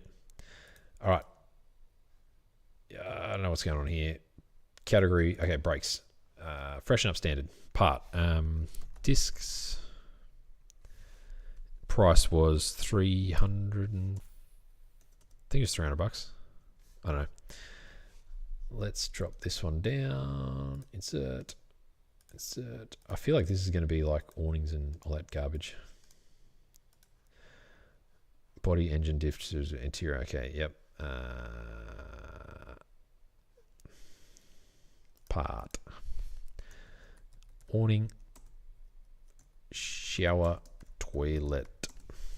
I know that not all of this is like strictly car related in the sense of building it, but it is sort of all going into that same sphere. So you got to like think about this stuff, because we're building part of the car to accept a toilet. So there's no point in building it if the toilet's not there. So yeah, it's a little bit superfluous, but it's also crucial at the same time. Bull bar, winch, roof rack, and lights. Okay, awning price was $275, because that was the awning, the 270-degree awning, and then the walls, the 3 walls for the other one. Toilet, shower, how much was that? It was $50. The toilet was $80. The bull bar, $0. The winch was $300. Roof rack, buckets, and lights was nothing. All right, discs. Discs and pads, that much, and then lines were like 220, 250 or something. I don't remember. Let's put 250. It'll be right. Brakes are done, and delete. Also, when we already talked about it. The brakes don't have to be anything crazy, because we're not doing crazy off-road stuff. We're just doing normal driving. All right, engine. We worked out it was going to be like $1,000 for a service. Yeah, $1,500 we put in. Was it $1,500? Yeah. So engine was major service, and that was $1,500, which it doesn't have to be. We can skimp on some of that stuff. We'll get better deals or whatever. Trans, maybe a flush, fucking $50. I don't know. Diff. All right, here we go. So LSD secondhand was $100. Good deal. Suspension, all new. Okay, so something I brushed over was the suspension bushes. And in off-road applications, these can be really crucial and make a huge difference. Same with rack ends and tire ends and all that sort of junk. So obviously when you buy the vehicle, you want to check to make sure that all that stuff's either good or good enough, or you're comfortable with the bits that are broken. So doing a bit of research into the wishbones and stuff like that. I know, say for example, randomly, Mark IV Toyota Supras, the ball joint on the outer end of the upper wishbone on those is irreplaceable. And there's better aftermarket solutions, but there's no real like factory replacement part that I'm aware of. At least when I looked maybe 5 years ago, there was nothing. So you should be aware of those sorts of quirks going into a build like this, because if you buy a vehicle where there's one crucial part for the entire car to operate on that is not available to buy anymore, you're kind of screwed. So either that, or you can make lemons out of lemonade, or whatever the saying is, and manufacture that part that no one else does, which I've done a little bit of with my 3D printing stuff, but it's a little bit different when it comes to suspension parts. So anyway, that's sort of a rough thing you need to keep an eye on. But let's just go all new, and that was I think $2,200, wasn't it? What, $1,250? Sorry, 12, 22, whatever. That's the price. All right, cooling was free because we didn't do anything.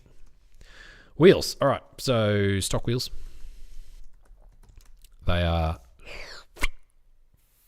$500 because we're buying $100 each, and there's 5 of them. And then the AT Baja Bosses was $2,500 because it's highway robbery. All right, and the interior is an important bit as well. I'm sure there's a better way to do this. Nope, that's not it. That'll be it. I don't know. Whatever. All right. Probably put one in here too. You're going to watch me flounder. I never learnt Excel. All right, head unit. Floor mats, seat covers, speakers, drawers, fridge. Total. That's not right. Keep going. All right, well, I hope you've all had a good night hanging out here with me for the last 3 hours talking about Pajeros for some reason. These builds are, and this build planning is something I really enjoy, so hopefully I'll be able to do more of these. And if you guys have any suggestions about builds that you want to see me just off the top of my head, like I've never thought about building a Pajero, and I've never gone through the process of building a Pajero. I've only owned one when I was a teenager and didn't really care, or my parents owned one, and I didn't really care about cars back then, so it's been interesting going through this, trying to learn on the fly and build on the fly at the same time. So I think that this will be good to for everyone, because you get to see my exact thought process. Like this, the EH build I've been building in my head for a long time, but this one I've not even considered it. As you saw, we did the random spin at the start, and that gave us our answer, and we just sort of found our way from there. So anyway, fridge, storage. What is wrong with me? There we go. Water storage.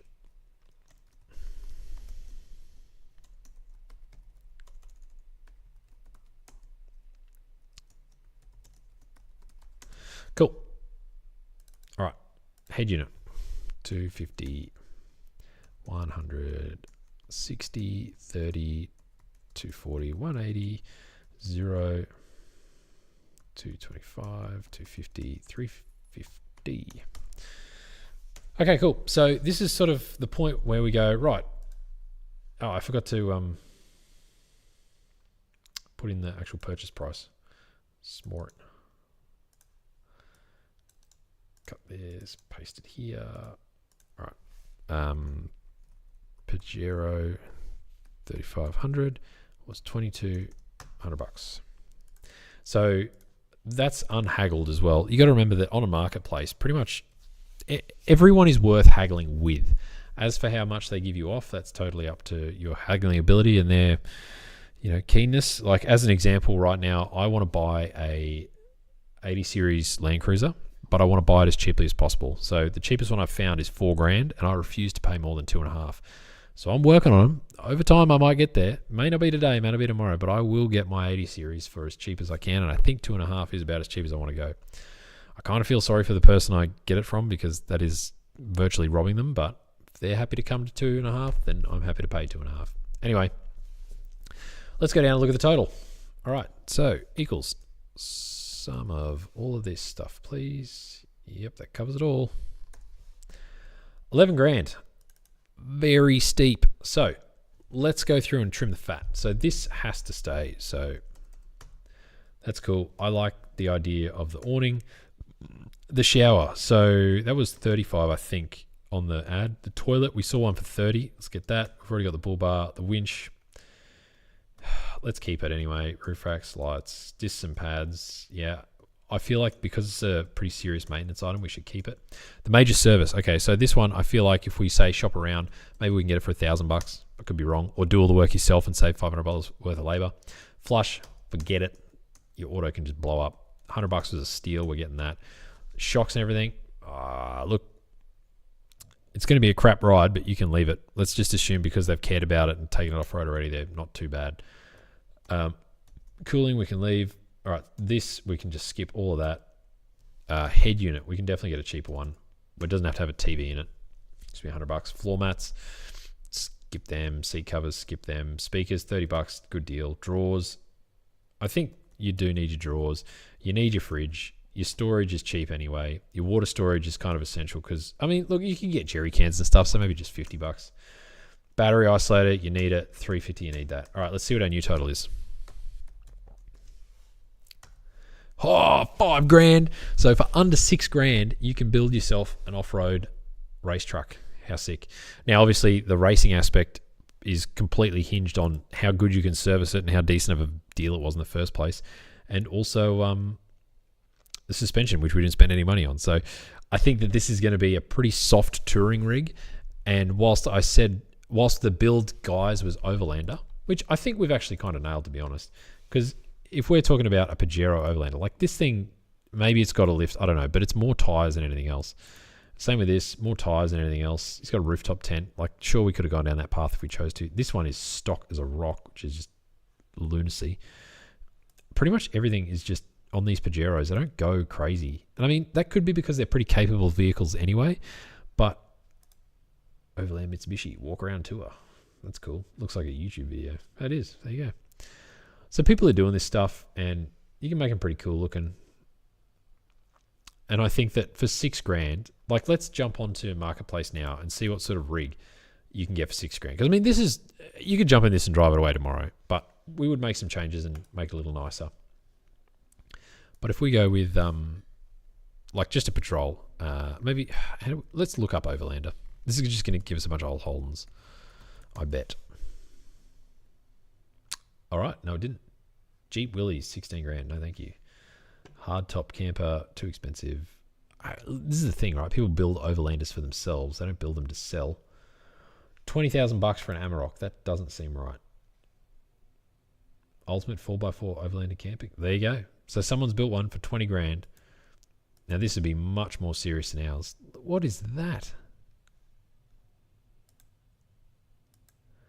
Is that like a solar panel? Oh, look. Wow. That's pretty trick. Full on. There you go. So there's the gigantic fridge. Man, he's got a whole sink upstairs. That is insane. Man, I'm learning stuff. I've never seen that before. So this is like, that's his sink. Wow. That's so cool. Well, there you go. So you can either spend $6,000 on our Pajero, or you can spend $20,000 on whatever the hell this is. A walk-in car. What? I mean, it's well used, very well used, but that is pretty cool. All right, well, that's not what we're going to be buying, but I don't feel like there's many people selling their Overland vehicles because they build them for themselves and then just use them, right? So there you go, $90,000 for a Raptor, $90,000 for a Hilux. I don't even know if that's a Hilux. That might just be the roof tent. Ludicrous. What else can we get? Let's just have a look at just a patrol.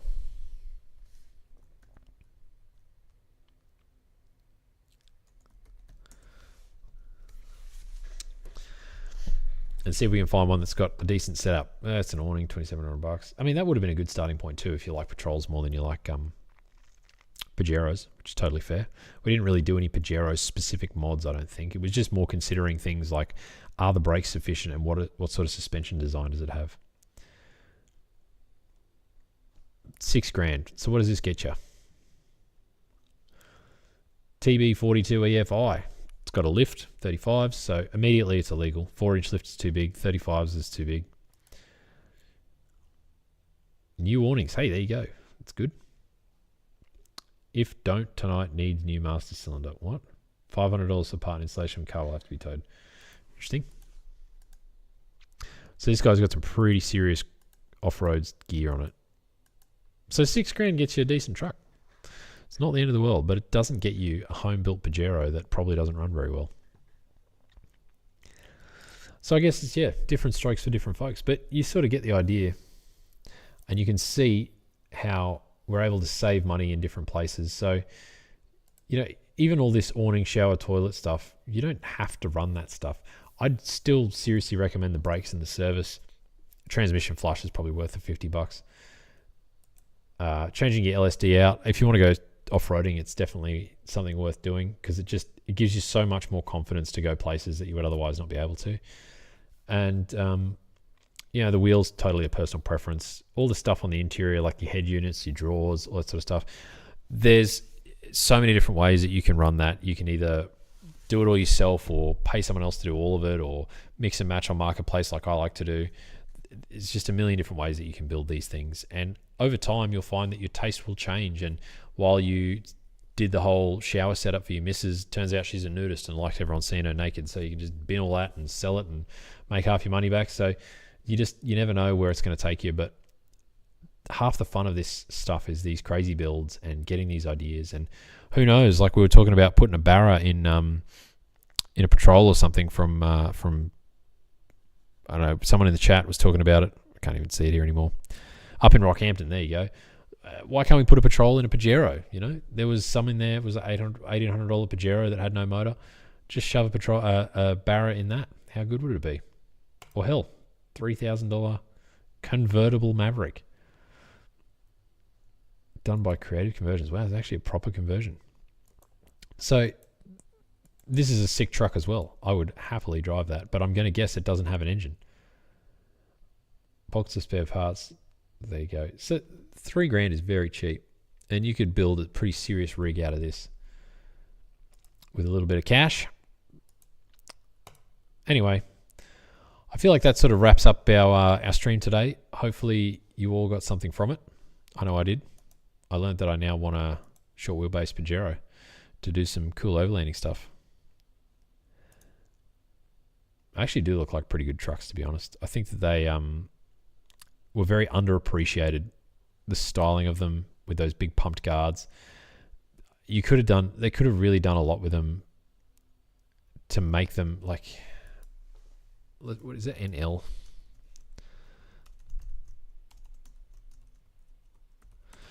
Really could have, this styling is just so unique, and making a bumper like this to look like the Evo wouldn't be that difficult. I mean, they're pretty close anyway.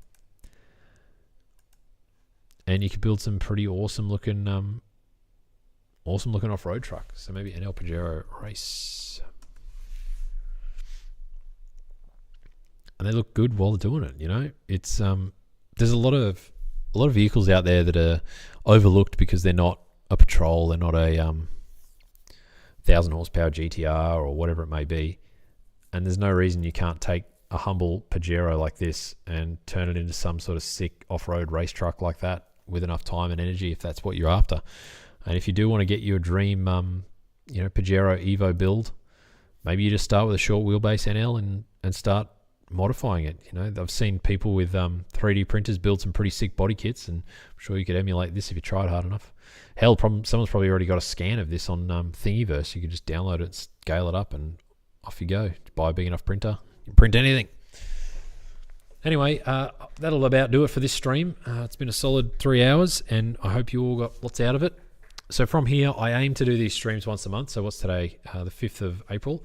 So the next one will probably be in May sometime. I'll likely do another random spin. I'll try and think of some different categories that we can spin, or at least remove the Overlander category from that list that we spun previously.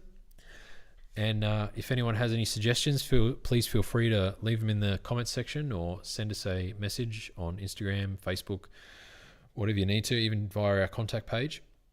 And be sure to check out our website, grab yourself some merch, check out our 3D printed parts range. That all goes straight back into making content, straight back into making better parts to sell. And we just really want to improve the automotive community and get people motivated to build their own cars for as cheaply as possible. Like $6,000 may seem like a lot of money to bite off in one chunk, but there's no reason that through watching our courses and applying the knowledge that you learn there, you can't work your way up from even just a couple of $100 that you can intelligently place in front of you as you learn to build your education up to the point where you're able to start making money from the things that you're learning. And speaking of, hopefully in the next 2 to 3 weeks, or ideally this month, I want to have another stream, but I want to do a 3D printing stream. So it won't be as long as this stream, I hope, But the idea is that I sit down at the computer and I talk through a design that I've got, and we draw it together on CAD. And then I've got a 3D printer that I'll bring in here with me, and I'll try and set up the camera so that you can observe as I set up the print itself, and do a couple of test prints and then run the print. And depending on how long the print takes, we'll either let it ride out and it'll be pretty boring, you just watching a print, or we'll show the result at the start of the next 3D printing stream. But anyway, these are just some rough ideas that I've got to hopefully keep moving on with. So if you've got any feedback, suggestions, or input on those, that'd be great to hear from you. And I'll see you all in the next build, or at least at the next car meet. So thanks again for watching, and I will see you next time.